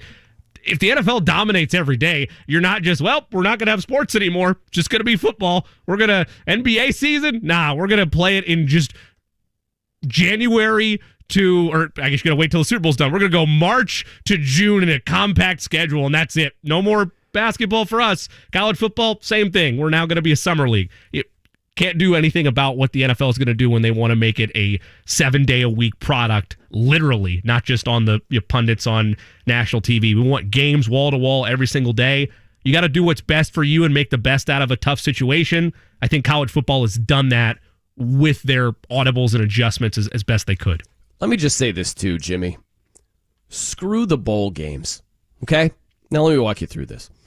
Just in the college football playoff, first round, home stadiums, okay? It should be the same case for the quarterfinals, same case for the semifinals. It should be just like the NFL and college football, where all the playoff games in the NFL are at home stadiums except for the Super Bowl that's at a neutral site. It should be the same thing in college football. And for any of these traditionalists, you can't make an honest opinion, right? Like, look at me dead in the eyes and say college football is better when these semifinal games are played at a neutral site compared to a home stadium. Like, think about this, Jimmy. Think about the atmospheres and the home field advantage and what it would do in terms of the importance of the regular season, right? We always talk about that, expanding the playoff. It does water down the regular season. So instead of just saying, you know what, we locked up our playoff spot, we're just going to rest our guys at the end of the regular season, or does it really matter if we win the SEC championship or not, right? That could be a home game or a road game in the playoffs if you win or lose, right? Like, it should always be home games. And the Sugar Bowl's been around a long time. Hey, have those bowl games outside of the playoff. Like, if you're the 13th and 14th teams, I know it waters down the Sugar Bowl or the Rose Bowl, but you can still have it in existence. I want it nowhere near my playoffs, though. Nowhere near. So, two things. One, as a youth, as a high schooler, whenever I was having debates like this with friends about, the BCS ever going to go away? Oh, they have this college football playoff. Oh, we need more expansion. And I always thought how it would work out would be, okay, everybody's so upset, the traditionalists, about the bowl games and the pedigree and everything. Okay, that's fine. Keep the bowl games, attach them to the different playoff rounds or playoff games, and there you go. You keep everybody happy to some extent, and we move the train right along. So I agree with you. Like, that's a faulty argument to say, well, that's the reason why every game should be a home field advantage like game. Here is my argument for you that I believe is an honest one, and it has nothing to do with we got to have the bowl games. What about the history? I don't care about that in this situation. Unlike the NFL, with college football, with how these rankings are going to happen, and we already know it's going to happen to begin with, the committees, they have a history of doing it. I don't blame them. I get it. It's tougher competition. More often than not, the higher seeds, the guaranteed home spots, are going to go to your Power 5 conference, true blue bloods, the Alabamas, the Ohio States, the Georgias. I don't like that aspect of it, of being a TCU or a USC. Or they're a bad example because they looked better last year. But you know what I mean? A Kansas State, who was 13th last year, like, being a smaller school like that in terms of the pedigree of the sport. And, okay, quarterfinals now. You go to college basketball, you're playing in a neutral site. College football, I got to go to Tuscaloosa for this game? I like what you're saying, Jimmy. You bring up a good point. But spare me your tears, small guys. You know what I mean? Like, schedule up, beat the big boys. You might have a harder time doing that. You know as well as I do, though, that throughout time, those bigger schools, it's not always like, yeah, we'll play you. No problem. Hey, man, upsets happen. Upsets happen. But if the game's not scheduled, if the game doesn't get scheduled during the regular season. No, I'm saying there are upsets where the road team, they upset the home team. Yes. So I don't want to make it sound like, hey, if we've got to go on the road at Alabama, we have no chance. No, you have a good chance. It sounded like you were saying that, well, if you're upset about the ranking system, beef up your schedule so you get a better rank. And I was saying that's part of it. That's part of it, yeah. If the bigger schools don't meet you halfway in accepting the invite, what are you supposed to do? Well, hey, I get that. But, again, spare me your tears. Like, get it done on the field. I know it's working against you where, hey, if you've tried to schedule the big boys and they dodge you, okay, that's one thing. But I don't buy these arguments that no one will schedule you in a Power 5 conference. Really, if you're sitting there and it's like, oh, we played McNeese State and we played Eastern Washington. I'm like, get the hell out of here. And you play in a hack conference on top of that? You can't have a bad non-conference schedule if you play in a terrible conference. There's a fine line with it, yes. But then you look at schools like Alabama, who is playing, whoever state week 2, and it's like, yeah, that would have been great if you could have had, I don't know, Utah there in that matchup instead of Arkansas Pine Bluff. Okay, think about this. Would you sign up for the opposite in the NFL? Meaning, let's say instead of college football adopting the NFL's model for the postseason, all home games except for the championship game. What if the NFL adopted college football's model, where it's just the first round are home games, everything else is at a neutral site? You think that would be good for the NFL? You think that'd be fun? You think that'd be better? Yeah, it's a lot harder to go on the road and win in Buffalo in January than it would be at a neutral site, But it's more exciting that way. It makes the regular season more meaningful. It would be better for college football to do the same thing, but just because bowl games have been around for a long time, we get used to it and think that's better. It sucks. It's way worse than having home games every step of the way except for the championship. That would be so much better. Oh, I would love it. And I'll meet you halfway. Have the championship game, rotate it. One year it's the Rose Bowl, one year it's the Orange, Sugar, Fiesta, whatever the top 4 bowl games you want. They're still around. That's the championship game. The next year, well, it's cycled down a little bit. It's 13 versus 14, okay? But they're still around. So we keep the bowl games in existence. We got home field advantage throughout the playoffs except for the championship. Regular season means more. It's a win-win across the board, Jay Cook. But the reason we can't flip the NFL in that way was my first point in all this. And it's never going to be done in college football because the amount of schools and participants are too great. There is no committee around what happens in the NFL because it's a balanced schedule around a certain set of teams. Yeah. And you feel like you earned your home field advantage. In college football, if TCU and Clemson both go undefeated, who do you think's getting the home field advantage nod? Hey, I hear you. I hear you loud and clear, Jimmy, and it's a good point. But you know what? Controversy sells. It does. Controversy sells. It'd be good for college football, even if there is this knockdown, drag-out beef about which team is seated higher than the other team, and look at this regular season schedule. Even that's good. So, again, you're winning across the board. Make every playoff game in college football when it starts next year in 24. All home games for the higher seed except for the championship game, just like the NFL does. We got to give away some tickets here. We do. I like to say it's a ticket earn away. We got tougher questions over. We're just giving stuff away to caller 5. You know what I mean? You got to earn this. Mm-hmm. The guy yesterday earned it. He did. What species is Jar Jar Binks? Pulled it out of his hat with Gungan. I was impressed. I tipped the cap. Very impressed. Holy Shout hell. out Big Glenn. Good work. Where do they call in there, Jimmy? 317, that's all I know. 239-1070. 317-239-1070. Pair of tickets to next weekend's GMR Grand Prix at IMS on the line. And I've got computer news. Ooh. I know you're going to stick around for that. I'm Brian Noe. He's Jimmy Cook. It's 93.5 and 107.5 The Fan.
The Fan. I'm Brian Noe. He's Jimmy Cook here on The Fan. We're not messing around. We got stuff to give away / earn away here.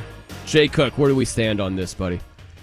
We got, like we mentioned, 2 tickets GMR Grand Prix to give away. Next weekend is the race. If you want to have an opportunity to earn that pair of tickets, 317-239-1070 is the number to call. That's 317-239-1070. Are you ready to dive right in? Yeah, sure. I'm just curious about my mind works. How do you dress for these things? I'm thinking the Derbies this weekend. You wear the big hats. Is there anything you do for GMR here? I don't think there's an iconic staple in terms of dress attire. Negative. No. I think we got to work on. We got to work on that right there. Got to work on it. Probably some cutoff T-shirts, some hats. Everybody wears jorts. Everybody. Maybe, yeah, probably some jorts, maybe some overalls. Definitely a red-handed cooler. You probably got some red Solo cups mixed in there. Uh-huh. Yeah. Definitely not alcoholic beverages. Definitely No, not. yeah, you're not going to find that. A lot of water. No. Yeah, lots of. Gotta hydrate. Gotta hydrate for sure. Okay, is this Will Levis themed? You know, it's the closest we've come to Will Levis themed because in a weird twist, and we'll get why in a second, it's Kentucky related. It is Kentucky. Okay. It is. It's Derby related or just the state of Kentucky related? It is Derby related. I would never insult the audience like that going full scale Kentucky related, but we will tip the cap to the Derby in that regard. Yeah, no Will Levis. No. So that's the closest we got with the Will Levis trivia. Let's go to Dave on line 1. Dave, how are you? Great. Dave, how do you feel about your horse racing knowledge as a whole? Not real strong. Okay. Well, I think you can get this one.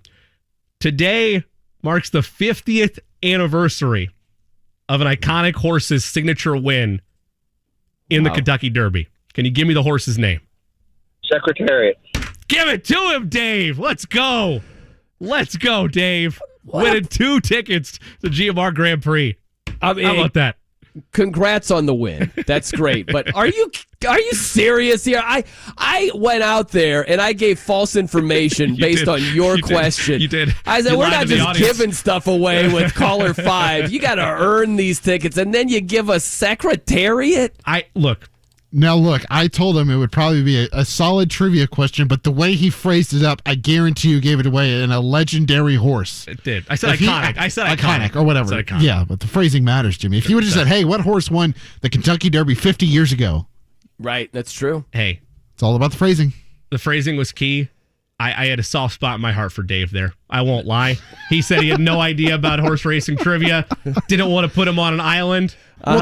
We had other callers on the line, Jimbo. We did. Yeah, what about them, Jimmy? Huh? What about them? I like the beginning was like, hey, Dave, how's it going today? Hey. That was good. I think Dave's entire mentality probably went downhill when he was on hold and he heard it was going to be horse racing. And probably. He's probably like, should I just bail right now? I appreciate the honesty. I will say, though, to your answer about what about the callers that didn't get an opportunity, don't worry. Got Carb Day and Qualls tickets next week. So there's still plenty of prizes, and we'll amp our trivia level to more like Gungan-like questions for Jar Jar Binks. Yeah. Here was the question before Eddie brought up Secretariat. Had it not been 50 years to the day, wouldn't have done it. The question would have been, everybody talks about the Derby. Which race takes place Friday of the Derby? What's the iconic race there? Can either of you fill that out? Man, I'm not sure. You know it, Eddie? I might know it if I heard it. Not going to lie, I wasn't paying attention.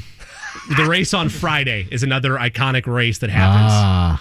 It's just for the Phillies. Oaks Day, but that you are correct. It's the Kentucky Oaks. So that's the race on Friday. That was going to be the fastball, but Eddie threw out the Secretariat. I love the history aspect of it. Had to give the nod. He's also on the if you're a bourbon drinker, he is on the official bottle this year of Woodford Reserve. It's an ode to Secretariat and his 50th anniversary of winning the Kentucky Derby. There you go. So, very nice. There you go. And Secretariat, good for what, over 600 offspring?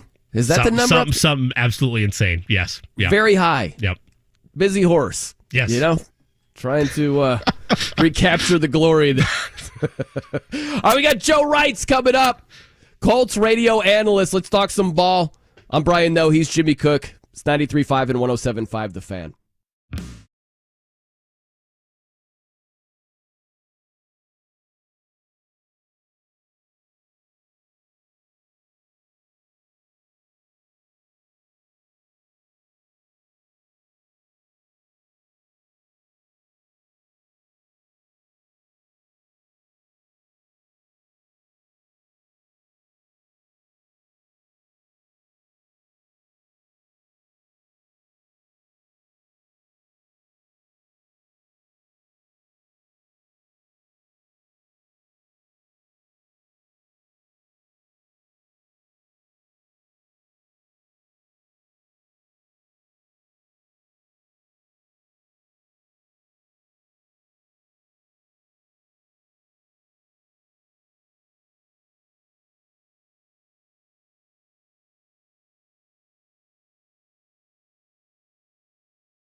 I'm Brian Noe. He's Jimmy Cook here on The Fan.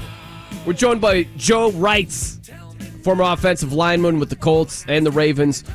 Colts radio analyst now. I got to know your musical taste here, Joe Reitz. We'll get into the Colts and football in a second, but musically, how do you get down? What's your go-to genre? Man, I like the classic rock. I would say it's that, especially when I'm working out. Obviously, with the nice weather now here in Indiana, it's tough to beat country music. I love country. And then, we got 6 young children at home, so it seems that any sort of Disney tune or ballad or, soundtrack to Paw Patrol or anything, that's always running through my head because those things are awful sticky and hard to get out. Oh, that's funny, man. Now, if you're, it's heavy leg day, right? Like, who are the classic rock bands that you're just cranking up in the earbuds or however you get down for the workout? I usually put it on Apple Music. I usually put on Eye of the Tiger, that song, and then create the station, and it just goes from there. And they always got good. I love the 80s and, getting into the 70s a little bit on the classic rock. But that's usually my go-to. That's back when I played with the Colts. We'd always have to fight for the music in the weight room, and generally it was, seniority. So my last year or two, I finally got to get a little bit of classic rock pumping in there. How did that go down with the rest of the team? Pretty good. There'd be some nice spirited discussions, and then what would always happen is Adam Vinatieri would walk in at 42 or 43 or whatever he was, Hall of Famer, and he'd say, "All right, boys, I'm picking the radio," and that was it. It just went from there. Last one, I'm just curious, what did Vinatieri go with? What was his go-to? He liked classic rock. He was with me. We would, it'd often be that, versus rap and, hip-hop and battling back and forth.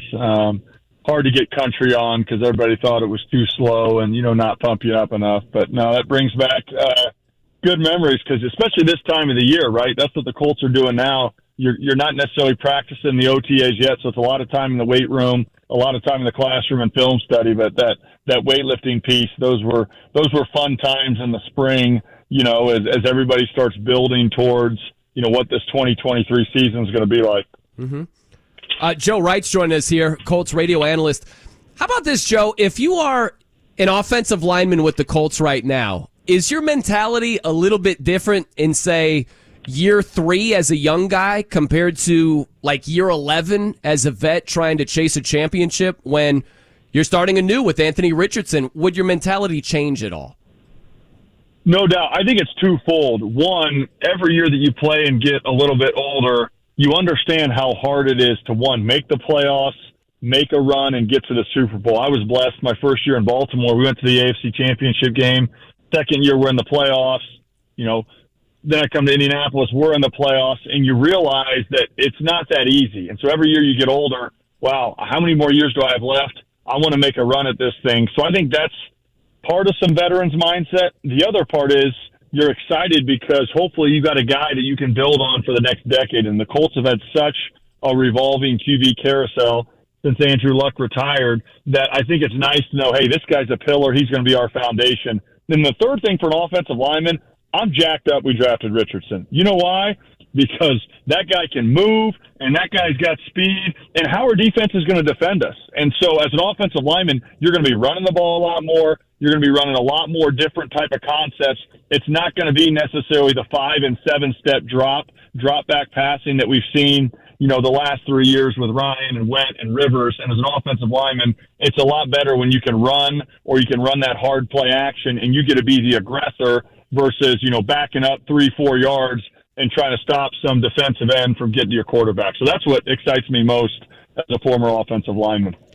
Joe, you mentioned that there's going to be likely a lot of smiles and enjoyment along the offensive line with the way that the offense can go and will be able to go next year. But as you know, a large portion of that is going to rely on the O-line getting back to where they were just 2 years ago. Maybe not even to that height, but an improvement off of last season.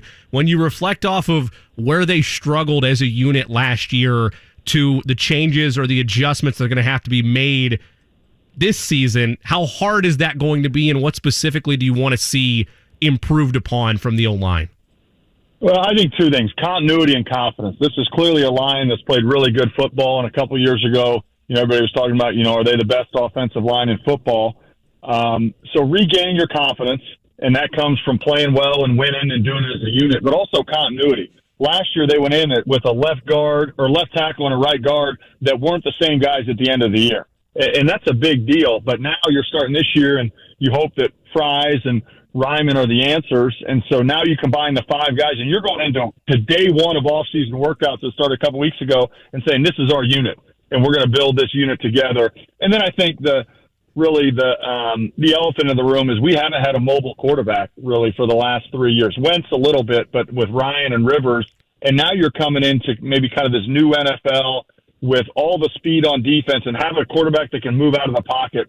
And that just takes so much stress off your offensive line. Last year I think our struggles were a combination of a couple things. One, we missed Jack Doyle in the run game and all that he did, and we struggled, holding up blocking at the tight end position. 2, we had a quarterback that didn't move well in the pocket. 3, we got down in so many games. And when you're down by 14 points and you have a quarterback that's more stationary, I don't care how good you are as an offensive lineman. If the D-line knows that you're throwing the ball, they're in a track stance, they're pinning their ears back, and they're just going. And this year, our offense is going to be fundamentally different under Shane and the concepts he's bringing from Philly and the dynamic playmaking ability we're going to have from our quarterback, being able to run the ball with his legs. Joe Reitz joining us here, Colts radio analyst here on The Fan. I've always said this, Joe. I don't know if you agree or not, but when it comes to a rookie quarterback, my baseline is he ready enough where if we throw him out there, he's not at great risk to start forming some bad habits?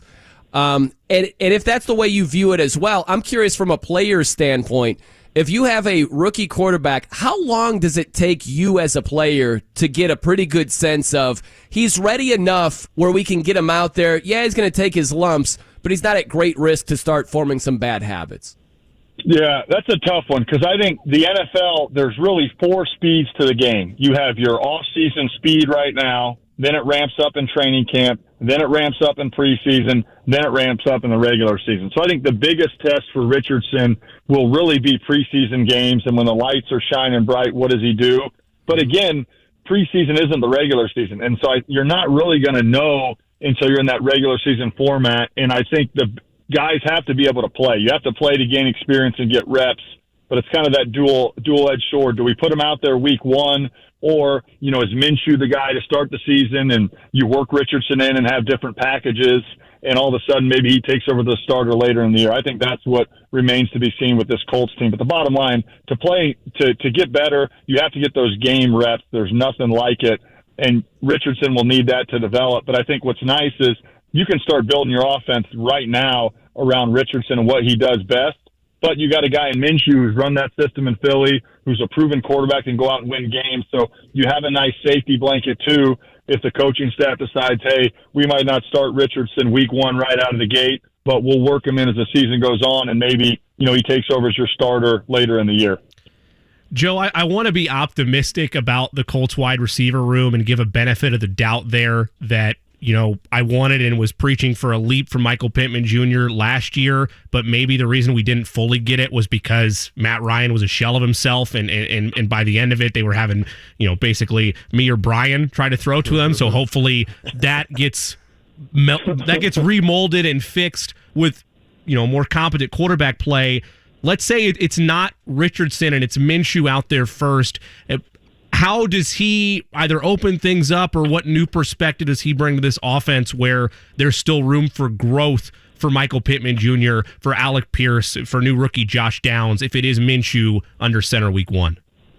I think the biggest thing you'll see and fans will see is with Philly's offense, you watched them last year, they had single coverage all the time in their receivers because teams had to be committed to having an extra guy to take into account, quote, the 12th man of the offense, and that's the QB running the ball. And so for Richardson and Pierce, those are bigger body guys. Pierce is a little bit more of a home run over the top. But I'll tell you, I'm really excited about Downs. I thought that Downs in the draft, outside of Richardson, which everybody's talking about, was our best value pick because I think he really was a second-round talent that we got in the 3rd round, and I think he has elite speed and twitch in the slot, and that's what we really need, some speed guys that are going to get one-on-one matchups that can win those matchups and all of a sudden, take a pass that's 12 yards over the middle and turn it into a really big play. So I'm excited to see what Downs can do, and, can he work himself into the the week one starting lineup. That gives us a different dynamic, I think, of just pure speed and twitch that we don't have in the wide receiver room now. And I'm guessing that, my old teammate Reggie Wayne is awful excited about that pick we got, because I think that was really a steal, being able to snag him in the third round. What would you need to see from Anthony Richardson this year, Joe, to feel very strongly that he's a legitimate franchise quarterback going forward? Man, that's so hard, because I think you can't judge him on his first performance or the preseason or week one. I mean, this is a guy that, legally he can't buy a beer yet. He's not yet 21. And I think I thought it was really good on what Chris Ballard said after the draft. We're drafting him on what we think he can be. And I do think of all the quarterbacks, he had the highest ceiling of the draft. And the Colts are betting that they can coach him up and help him reach that full potential. And if he does, he's for sure going to be the best quarterback taken in this draft. And so I view this as, generally in the NFL, when you're taking a first-round pick, you want to know that guy can come in, no questions asked, and start day one, right? This is what we think this guy can be. But to me, this has a combo of a NFL/NBA pick, and that, the NBA is all about potential. And what can this guy be in 1, 2, 3 years down the road? And I do think there's an element of that to Richardson, because he still is so raw, and he still, in my opinion, has so much upside to reach that full potential. So I would say it's going to be hard, even after the end of this year, to say, oh, well, this is our guy, this isn't our guy. We're going to have to give it a little bit of time and to hope that he develops into the quarterback for the next, 10, 12 years. And I don't think we're going to know that just right out of the gate. Joe, taking us behind the curtain a little bit, and I know you might not have every example off the top, but you've talked to enough people that would have experienced this. What is it like in the huddle as a young quarterback starts to earn the respect of the offensive line, of the veteran players that are on the roster?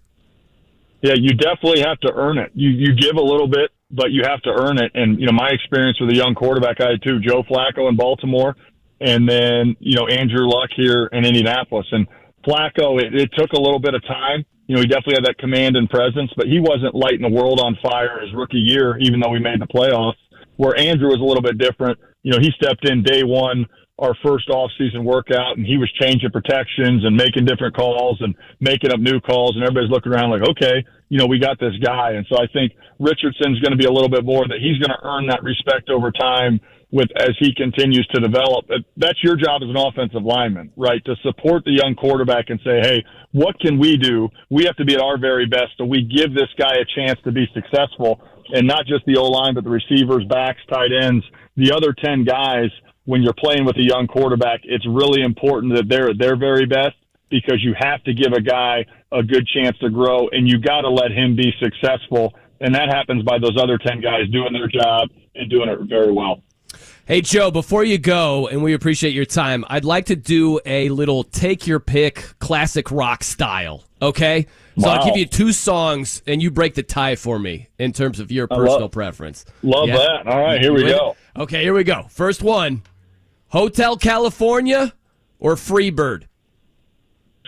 I'm going to go with the Eagles. I like the Eagles, so I'm going Hotel California. Okay, all right. You like the guitar work on that song, I take it. Okay, Smoke on the Water or Layla? I'm going to go Smoke on the Water, but I'll be honest, I don't really, Layla, that's not ringing a bell with me. Who sings Layla? That's our guy Eric Clapton. Okay, yeah. So I'm not a big Layla. I can't hit the high notes right now. A little under the weather. Got me on my knees, Layla. That's all I can do for you right now, Joe. Joe, did that help you? you? You're getting it. That's good effort right there. I like it, yeah. Max effort from singing. I like it. Thank you. Last one. We'll go with 2 classics here. Stairway to Heaven or Sweet Home Alabama? Whoa, it's funny. I was talking to my parents the other day, and they were talking about Stairway to Heaven was like their prom song, right? And we were got a big discussion on that. But Sweet Home Alabama's classic. I mean, Skinner is so good, and I do love that song, especially kind of the country vibes and feel that one goes with, too. There you go. Good stuff, Joe. Well, hey, man, good hanging with you. Hope you have a good weekend. We'll catch you down the road.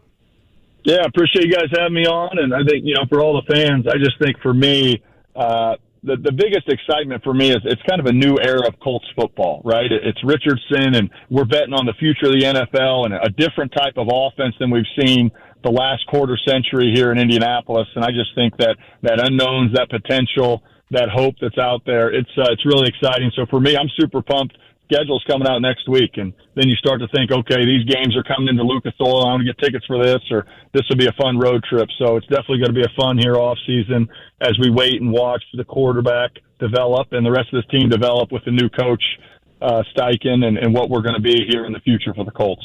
Amen to that, man. It's a holiday. It's practically a national holiday when the schedule's released now, you know? Yeah. The NFL does it better than anybody else. There's always something important and huge coming down the pipe. I mean, it's shocking. I mean, to think that 300,000 people were there to celebrate and party for a draft, or literally watch guys walk across the stage when they're not going to play a game for 6 months. I mean, that's the NFL, and it really is beautiful in terms of how they've made this a year-round deal and really made this American sport. Yeah, absolutely, Joe. Well, hey, man, you have a good one. We'll catch up with you soon. Thanks, Joe. All right, sounds good. See you. There he is, Joe Reitz, former Colts and Ravens offensive lineman, Colts radio analyst. Good stuff right there. Layla not ringing a bell. Wow. I'm also shocked. I honestly, truly am shocked the Van Halen conversation didn't come up there. Oh, man, I didn't even. Isn't that funny? I didn't even think of it, Eddie. I didn't even think. We've asked so many people. It is criminal. It really is. I forgive you. That's my bad on that one right there. But, yeah. I looked at Jimmy and I thought, oh, here we go. I surely thought that was going to be like the very first question. I was like, whoa. And they kept going. I'm like, no way. It's the meds. He's trying to recover. It's time out his game. My mind is a strange place, you know. Sometimes you're like, how did you connect those two things? And then you're like, how did you not make that connection? You know, so I keep you guessing. That's the way my mind goes. You know, I'm thinking about this as the schedule is going to be released. I don't know if this is a firm date, Eddie and Jimmy, is May 11th. That's what I've heard rumored. I don't know if that's Thursday's on their official. Yeah, next Thursday. Yep. You're right. Next Thursday? Yep. Okay, so it is. It is May 11th. Yep. Well, good. Here's what I'm thinking. What would you like to see as a Colts fan in terms of the scheduling? What I would like to see is a couple of the tougher games immediately, because I don't think Richardson is starting week 1. So if you get a couple of the really tough games early, I mean, I don't want Richardson to have his baptism facing a really tough team or a really tough defense. And then I would also like to see the division games, more of them be later in the season. Yes. This is not a tough division, right? You with me on that, Jake? Yeah, I'm not. I don't think the Colts are winning the South next year. I feel relatively confident in that. But if you want to entertain the idea that they could, year after year, and it wasn't a 2-horse race because Jacksonville won last year, but going in, Indianapolis, Tennessee, who's winning the division? And their season series, if you will, is done by Halloween. No, I need more space amongst these division games. And you could say especially so for the Colts, given the fact that if it is Richardson starting right away, you would think, barring lightning in a bottle, lights the world on fire, it's going to take time to develop and grow. I'd rather see him in those division games in the back half of his first season. I thought that was so interesting what Joe said about there being 4 speeds to the game, in his opinion, where it's a different speed in training camp compared to preseason or preseason to the regular season, on and on. And so it's kind of interesting. You're going to get a lot of these reports, especially with these rookie quarterbacks.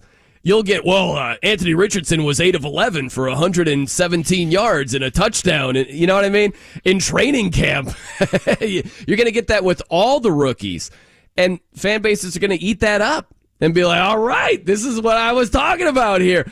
But to Joe's point, it's a good way to kind of check yourself. And I'm not saying don't have a party and don't be hopeful, but I'm saying you might want to not just drop kick reasoning, through the goalposts too early, where there's a different speed. If Richardson looks good in the preseason, that's great. That's reason for hope, but it's a far cry from looking good in the regular season. I just thought that was interesting what Joe brought up.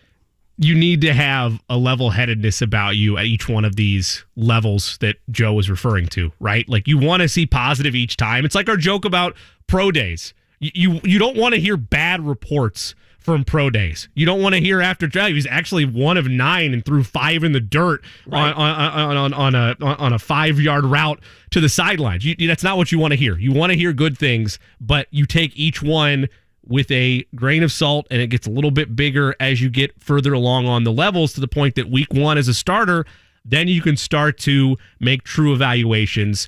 The idea of all hope and kicking logic aside, like you mentioned, isn't just right now during this honeymoon phase, it is once we get to training camp, once we get to preseason, and once he eventually goes under center. But focusing on the player, Brian, you kind of mentioned this earlier, I want to know that, and you'll get these reports regardless, but I want to genuinely know the time is being put in, that even as a rookie, you're hungry to get better. I'm not even talking about the cliches of first one in, last one out type of thing. That's great, but I want to know that you are doing things each day to try to speed along your process. They'll say that, but I want to know it's happening and then be able to see it as the games go by over the course of a regular season. Joe also mentioned he's high on third-round receiver Josh Downs, from UNC.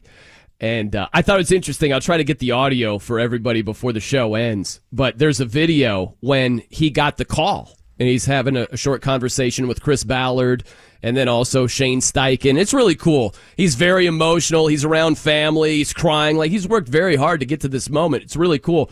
The funny thing about the video, he gets the initial call. I don't know if it's Josh's father. It might be. But Josh gets the call, and he's just aggressively saying, "Hallelujah! Praise God!" It's just hilarious. I love how intense he was about showing appreciation, but very cool moment. I'll try to get you that audio. We also had this, our guy James Boyd of The Athletic. So they put this together for all of the teams. Who do you expect to be the most impactful rookie? And James Boyd chose cornerback Julius Brents.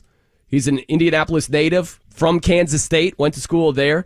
And he just mentioned, James Boyd did, that the Colts lost Stephon Gilmore to the Cowboys, Brandon Faison to the Raiders.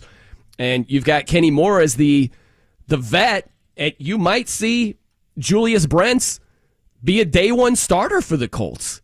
So I find that to be pretty interesting. We're going to have all this focus on Anthony Richardson, and I get it. I do understand that. But you do have many more draft picks, and some of those guys might make a bigger difference come year one. Very well could work out that way. Yeah, Julius Brents, I think, will absolutely have an opportunity, if not, outright earn a starting job as one of the starting corners on this team. And that was an area of need that we knew going in, because for Kenny Moore and for Isaiah Rodgers, it's contract years for them, right? By the end of this season, the Colts are going to have decisions to make, and that's already with Stephon Gilmore being shown the door via the trade. So they had to address that need. Ballard's going to be judged largely by how Richardson does, but ultimately you're just as in danger as a GM if you miss on the other high-level picks, like a second-round selection of Juju Brents. You know something I hate, Jimmy? I hate this. You see some of these sites, they'll have third-round pick and then in parentheses 16, meaning like Josh Downs is the 16th pick of the third round. Yep. What good does that do me?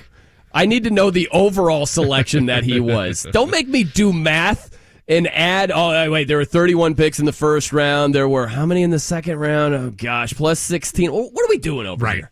Huh? Do we have the overall selection in parentheses? I hate the other way when it's just the overall selection. Then I have to figure out, okay, well, what round was that in? I can take an educated guess, but where did it really happen? That's right, yeah. Give me the round and then give me the selection. Is that too much to ask? I don't think so. I don't either. All right, coming up next, Ken Rudulph. He's from FanDuel TV. We're talking ponies over here. Yes. Okay? I know you're all geeked about this. Woo! I'll get into the festive spirit. We've got the Derby right around the corner, so let's talk some horse racing. I'm Brian Noe. He's Jimmy Cook. It's 93.5 and 107.5 The Fan.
107.5 The Fan. I'm Brian Noe. He's Jimmy Cook here on The Fan. I mean, the bugle, does that not just fire you up right there? You're at the horse racing track. Maybe you're at the Derby, and you hear those sounds there, Jay Cook. Come on, that's got to be high on the list, is it not? It's majestic. There's a mid julep or an Oaks Lily all around in terms of beverages. You hopefully already have your wagers placed. You're ready to go. It's a magical time. Have you? I imagine you have. You had a mint julep? I have. I've had a mint julep. I have been to the Derby once. Great time. What's your assessment? Overrated? No. Underrated? No, I would say properly. Properly rated for what it is. It's an iconic drink of the event. Eddie jokes with me, and I own this. I wear this chip for what it is. I enjoy fruity drinks. So the Oaks Lily, which is the other iconic drink, like I will enjoy just as much as a mint julep. For a lot of people, and you know the real men listening to this, you just want the mint julep, put a little hair on your back with the Woodford Reserve, and that's fine. It's delicious, but you know I enjoy both of those drinks that are signature and iconic along the greatest 2 minutes in sports. Now, how crazy do you get into your homework for this thing here? Are you all in? Yes, but I'm also, much like my college days, Brian, I'm a crammer. I like to wait until everything has really been established, and it's a good thing I did to some extent, because we still have, now it's not just like injuries and concerns at Churchill, but it's high temperatures. 2 horses scratched today because of that. So there's so much in the lead up. I'm not saying like just Derby day is when I do it all, but usually around this time, I've already placed some bets. Last night, just kind of getting a feel for where I want to go with tomorrow, and then now today and into tonight, and hopefully after we have this conversation with Ken Rudulph, you really get a clear picture painted for what you want to wager on. Because yes, like the favorite is very, very enticing to just, in any sport, right? Throw a lot of money on there and hope it pans out. But usually, particularly on Derby Day, even with, I think it's a field of 19 now with all the scratches, you're not going to have a ton of return on your investment value there if you just go straight out to win with the favorite. Gotcha. Yeah, Ken is probably cramming right now. Our guy Ken Rudolph. Well, they got those live shows TV going on. Remember, we talked about it with the other trivia question I didn't use. It's Oaks Day at Churchill Downs, which, for those that don't know, again, that's the main event of the Friday races. And a lot of people are surprised by that too. It's not just the Derby. Like, this is a whole day of races and stakes races, and it's a whole weekend affair at Churchill Downs. But FanDuel TV doing live shows out there. And for the Oaks, it's the fillies, the female horses, their day, that race. Fillies can also race, obviously, in the Derby itself, but you have Oaks Friday and Derby Saturday. So I'm not at all surprised by this. In fact, I prepared for it to some extent, that Ken and company, yeah, it's a very, very busy day. We talk about mock drafts last week and Mel Kiper and Dane Brugler being busy. This is the busiest time of the year for anybody that's in the horse racing section of the sports world. You think that, Ken's calling insiders and his phone is blowing up the same way like Schefter's is for the draft? I bet there is some truth to that in terms of scratches or reports about, hey, the workout wasn't that good, or we saw something a little bit jumpy in the paddock today. We don't really like what's going on. Yeah, I guarantee you there's conversations like that, but of the magnitude of, hey, listen, you don't really have that horse racing, right? So, hey, listen, Todd Pletcher is trying to make a trade on Derby. That doesn't happen, right? It's a whole different sport. But yes, there's definitely insider information. We talk about what Vegas knows. If you're a good handicapper that's in the know of horse racing, yeah, you definitely have a guy. There's absolutely a guy that's out there for these people. We got to get Bob Baffert back in this thing. We do. Got to do it. Yep. I know he's a cheating weasel. I get it, but he's entertaining. He's an entertaining cheating weasel. Okay, and the sport is better off with him there than not there. It's a big piece of it missing without him being there. And it's like, he's not Mr. Electric, but in comparison, he seems to be. And you just miss him. He's a known entity. You know him from his hair and his little small sunglasses. You know what I mean? He's got some personality. I miss that guy not being around. I'm right there with you. And he will forever be known and surrounded with the sport because of the Triple Crown drought that he broke with American Pharoah, and then doing it again with Justify. There was a long time where people thought that the obviously it's not just the Derby, it's the Preakness and the Belmont. It would never be done again with the way modern racing is. And he is the author in terms of training and getting those horses ready for both of those events. So I get it. I understand that punishment had to be landed down, but it's doesn't quite lose all the luster, but there's definitely a step back here without Baffert center stage. I think what hurts it even more is that he's just lying through his teeth about the whole thing. You know what I mean? Like, if he just came out and said, look, I admit it, I cheated, I'm sorry, shouldn't have done it, there's a much better chance that he's back.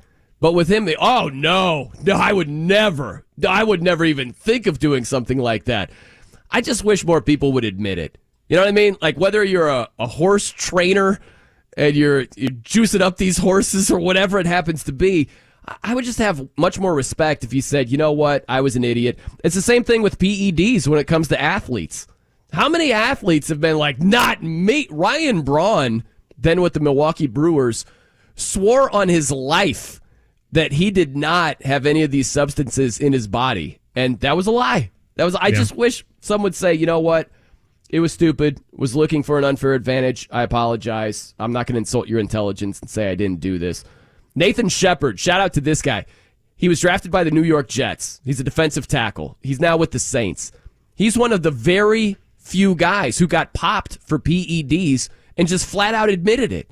He's like, yeah, it was stupid. I was banged up. I was injured. I was trying to get healthier quicker. Sorry about that. Like, paraphrasing, that's the gist of it. I just respect you a lot more if you say that. I agree with you on all points except for the suspension changing. It's a sport that is in some ways, one of the last great, like, old pioneering sports in that regard. And from just the safety of the thoroughbred horses, of the animals, and all the just in general response that needs to happen when you have, horses passing out or horses having to be euthanized. When you add in an extra element of increasing that risk, when you're using HGH for horses, when you're using anything that could enhance them to a point that it puts their health in jeopardy, I'm not saying Baffert took the right path. I'm with you. I wish they'd just say out and, yeah, hey, we did it. It was wrong. Right. I still think it's a 2-year suspension from Churchill Downs. You cannot afford to have that type of... It's the same thing with gambling in the NFL, at least the first time with Calvin Ridley. It's just something you cannot have around the sport. Hey, I hear you. And... it'd be the same thing if Calvin Ridley came out and just said, I'm an idiot, I'm sorry, I don't know what the hell I was thinking. He's probably suspended for that entire season. Right. But if he had came, there's too many ifs here. It's going to get too confusing. If he came out initially and said, I never did this, this is wrong, not true, I mean, he stands a better chance if he does the opposite. Same thing with Baffert. I'm not saying that he's back there and reinstated, but there's a better chance if he wasn't lying through his teeth that he'd be back there. Sure. For the Derby. All right, we got Ken Rudulph. He's from FanDuel TV, joining us here on the Fan. Ken, we'll get to how we get wealthy off this race in a little bit here, but I'm going to start goofy with you. What's the most entertaining name in this year's Derby field to you? Most entertaining name? That's, I don't know. I think maybe King Russell might be entertaining to me, but I don't know if anything. I guess trying to say Derma Sotagake is probably funny. But other than that, they don't really strike me as being very entertaining. Is something hit you as funny? No, I haven't. Same thing with me. I like your picks. I first thought it's probably not after Russell Wilson based on the year that he had with the Broncos last year. Probably not the foundation of King Russell there. I heard that. That's probably not applicable there. I think you're onto something there, brother. Okay, so how do we get rich here? Ken, is there anything that you think makes a whole lot of sense betting-wise? Man, look, it's so you've been following everything that's happening, right? Last couple of days has been absolute chaos with 4 horses having to be removed from the field and the 3 horses that were on the waiting list now get in. And that's what makes it all crazy now. Cattywampus. Is because last year, everybody remembers the horse that got in off the list was the horse that won, number 21, at 81-1, Rich Strike. So now everyone's like, well, I'm not going to get Rich Strike again this year. I'm betting the horse that gets in. Now we got 3 horses that just got in. So, and those horses are all taking money. So I really believe, honestly, that all 19 of these runners have a chance to score. So I would just say this. I know who I'm going to bet, and it really doesn't matter if you follow my bet. It really only matters that you make your own pick. This is the only race that every single being on the planet bets. And you can't possibly handicap and, take your time with all of it. Sometimes you just like a name, or sometimes you just like the number. So I love a horse named Confidence Game, number 4. That's my top pick. But I think they all have a chance, so you pick who you want. Ken Rudulph with us, one of the original broadcast team members of TVG, obviously now FanDuel TV. Ken, you selected Giacomo at 50-1 in 05, had Country House in 2019 at 65-1. I know you're going with Confidence Game, but to go down that Rich Strike alley, is there a high-level long shot like that you think has a good chance tomorrow? Yes. All of them. No, I'm kidding. No, seriously. You know what? I haven't said this to anybody. I think I may have said it like under my breath on the air. And then every time I went back and looked at it, I'm like, man. But I really feel like Hit Show is the long shot that shouldn't be the long shot. He was favored in his recent races, and he was in the mix in the wood, and he happened to get beat by Lord Miles. I think that Hit Show, breaking from the inside post, he has the worst post position. Yep. But last year, a horse by the name of Mo Donegal broke from the number 1 post position last year. And he had to do the exact same thing that Hit Show has to do. But Mo Donegal didn't have a chance to save any ground, and I think he could. He was in the same spot with Rich Strike, and Rich Strike got to that hole, and Mo Donegal couldn't, so he had to go 10 wide. So he can save ground from the number 1 post position, but he's got to be quick and decisive. And Manny Franco riding the horse Hit Show, I really believe that they're going to make the turn for home, and if he hasn't completely made a dumb mistake, they're going to be in position to be running down the lane. They'll be second to Confidence Game, but they'll be in position to run down the lane at a big price. Hit Show, the number 1 horse. Ken, there are some people that don't have a whole lot of experience in horse racing betting. And there are so many options. They might be swimming in them when they're like, all right, exacta, box the trifecta. Like, what's going on here? How would you simplify an approach to betting on the Derby for someone that doesn't have a whole lot of experience doing so? Well, especially with the exacta, I think it's super simple. And I learned this lesson the hard way. When I was lucky enough to pick Giacomo in 2005, yes, I did bet $100 to win, but I failed to make the simplest backup wager in the history of big days, and that is the exacta. Mm-hmm. And what you do with your exacta is very simple, especially if you like a horse that I liked at a big price. You want to maximize. So what I was supposed to do was play the exacta, and I was supposed to key Giacomo on top and then push all in the second position. And in that year, for $1, it would have cost me $19. For this year, it will cost you $18. And what that means is, if you win the race, it doesn't matter who comes in second. You're guaranteed to hit the exacta.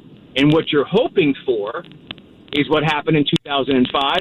Giacomo won at 50-1, but a horse named Closing Argument ran second at 74-1. So the exacta was ridiculous, and I'm still mad at myself for not making that simple wager.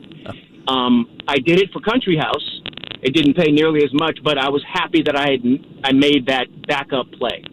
So you pick your horse to win, and then you key that horse on top. You put every single horse in the field in the second spot, and you hope for chaos. Yeah. And if you want to play a trifecta, you simply just have to find 3 horses. I can't choose your horses for you. You have to find 3 horses. You put them in what's called a $1 trifecta box. That means they can come in any order. As long as they're in the top 3, you get paid. That costs you $6 on a $1 trifecta box. There it is. Super simple. There you go.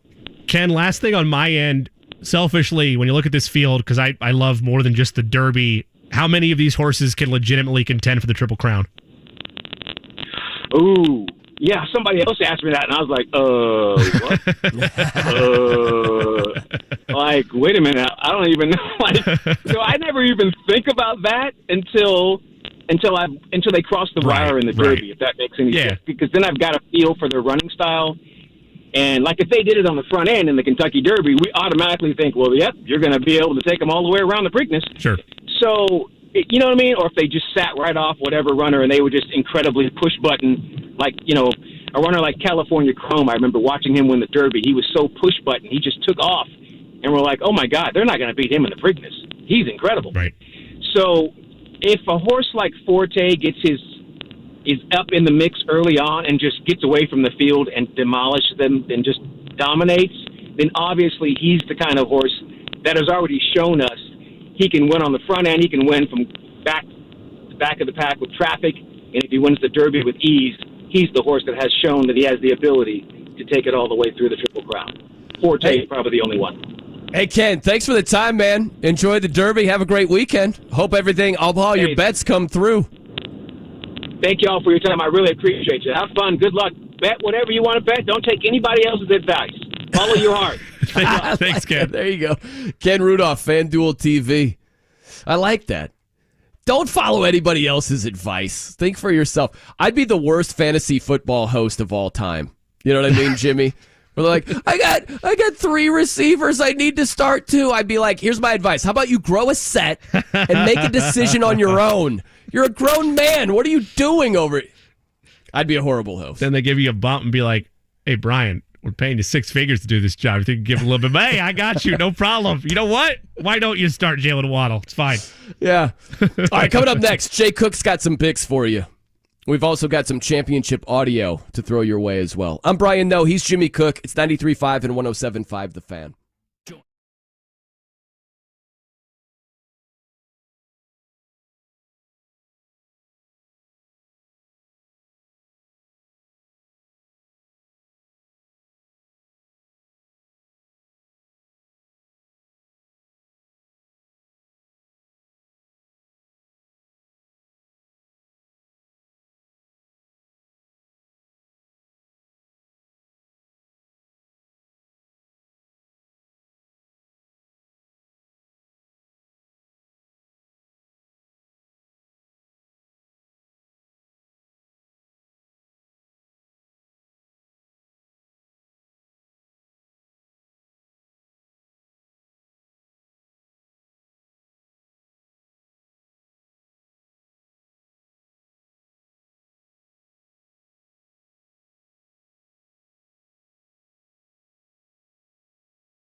The Fan. I'm Brian Noe. He's Jimmy Cook here on The Fan. You know, it's a big betting day / betting weekend. I say we just dive right on into those betting waters. Let's do it. Let's do it. The Jay Cook Plays of the Day. This is me, all right? I'm not a athlete. This is my way. This is how I win. First of all, I love just diving right into the betting waters, but we talk about repetition for a quarterback. You should have seen Eddie's eyes the second that you queued up bets right out of the gate. But my man recovered, and he got us off and I was running. going to say, I think he was putting in his exacta box at that time, and he recovered quickly. Very nice. He did. We tipped the cap. We're going to lay 1.5 on the run line for the Tampa Bay Rays this evening as they host the New York Yankees. The rest is all basketball, and it's another overfest that I'm sure Eddie will probably knock one off the board. Over 25.5 from Nikola Jokic for the Nuggets against the Suns tonight. Also going to take Devin Booker and Kevin Durant's over 30.5 for Devin, over 28.5 for Kevin. And then Jason Tatum taking over 28.5 total points tonight against the 76ers. It was rough. It was brutal. I apologize for it. 0-4 yesterday. 7-11 on the week. Looking to bounce back. Wait, hold on. What was yesterday? 0-4. It was what? Tough. It was brutal. It's tough. There's a lot of information coming at you very quickly. And I didn't catch that initially. And me being the jerk, I thought we would rewind and highlight. What? It's just an off day, though, huh? That's all. Off day. We're blaming the blowout. Blowout did affect a lot. A lot of our group chat, respectively. There was a ton of chatter with how things were impacted, but we don't make the excuses. We look to respond. I hate when I have something going in the right direction and screw it up. So on the show yesterday, I said I'll take the Warriors over 60.5 points, their team total for the first half. That was right. They ended up with 67. Winning ticket, if you followed my advice over there. And then what do I do right before the game? Group text, I'm like, hey, they're not going to have Kevon Looney at full strength. He's significantly under the weather. Give me Anthony Davis over 14.5 rebounds. He had 23 in game one. He was a no-show last night. 11 points, 7 rebounds. Think about this. Anthony Davis had 7 rebounds in about 33 minutes. Kevon Looney had 8 rebounds in about 12 minutes. I will say, Looney had 3 of those on the offensive end in a span of 10 seconds with Anthony Davis off the floor. Hey, so what? He ended up with more rebounds. What I say? You got any plays, Eddie? Tough. You got any plays? Oh, no, I don't. Sorry, I thought you said you know how he plays. I didn't realize you said, do you have any plays? I apologize. Oh, okay. I was like, that's a new betting style right there, Eddie. Got any plays, Eddie? Tough. Grit. Determination. Those are my plays. Now listen, my computer is trash, which I have detailed in great length over here. So I tried to grab the audio for you here on Colts Twitter. This is going to be a bit of an experiment on the fly here. This is when Josh Downs was selected by the Colts in the 3rd round. And so he's getting the call from Chris Ballard. And listen to who I think is Josh Downs' father in the background, aggressively celebrating. I think it's tremendous. Here you go. Check it out. Hopefully this works. I don't know. No promises. Let's give it a go. Yes, sir. Hey, Chris Ballard here with the Colts, man. We're going to pick you right here, man. Welcome to Indy. Praise God! Hallelujah! Hallelujah! I know it's been a long wait, man, but we can't tell you how excited. We feel fortunate to get you, man. Let's go! There you go. Lots of excitement right there. I love that. I think it's the father, but highly emotional moment and very cool. Very excited about that with Josh Downs going to the Colts. My backup computer, or my computer is good to go, Jimmy Cook. Yes. I'm racing over there to get my computer was born, I think, 8 or 9 years after 2011, which is the year of this trash backup computer that making me tear my hair out. What about the Derby? You got any Derby plays there, Jay Cook? I do have a couple of Derby plays. Give me one real fast. I'm going to have more on Twitter tomorrow at the Jay Cook, but I'm going to take Tappet Trice across the board, the 5-horse here in the Derby, trained by Todd Pletcher tomorrow. I like the name. Hey, JMV up next. Have a great weekend. We'll catch you soon.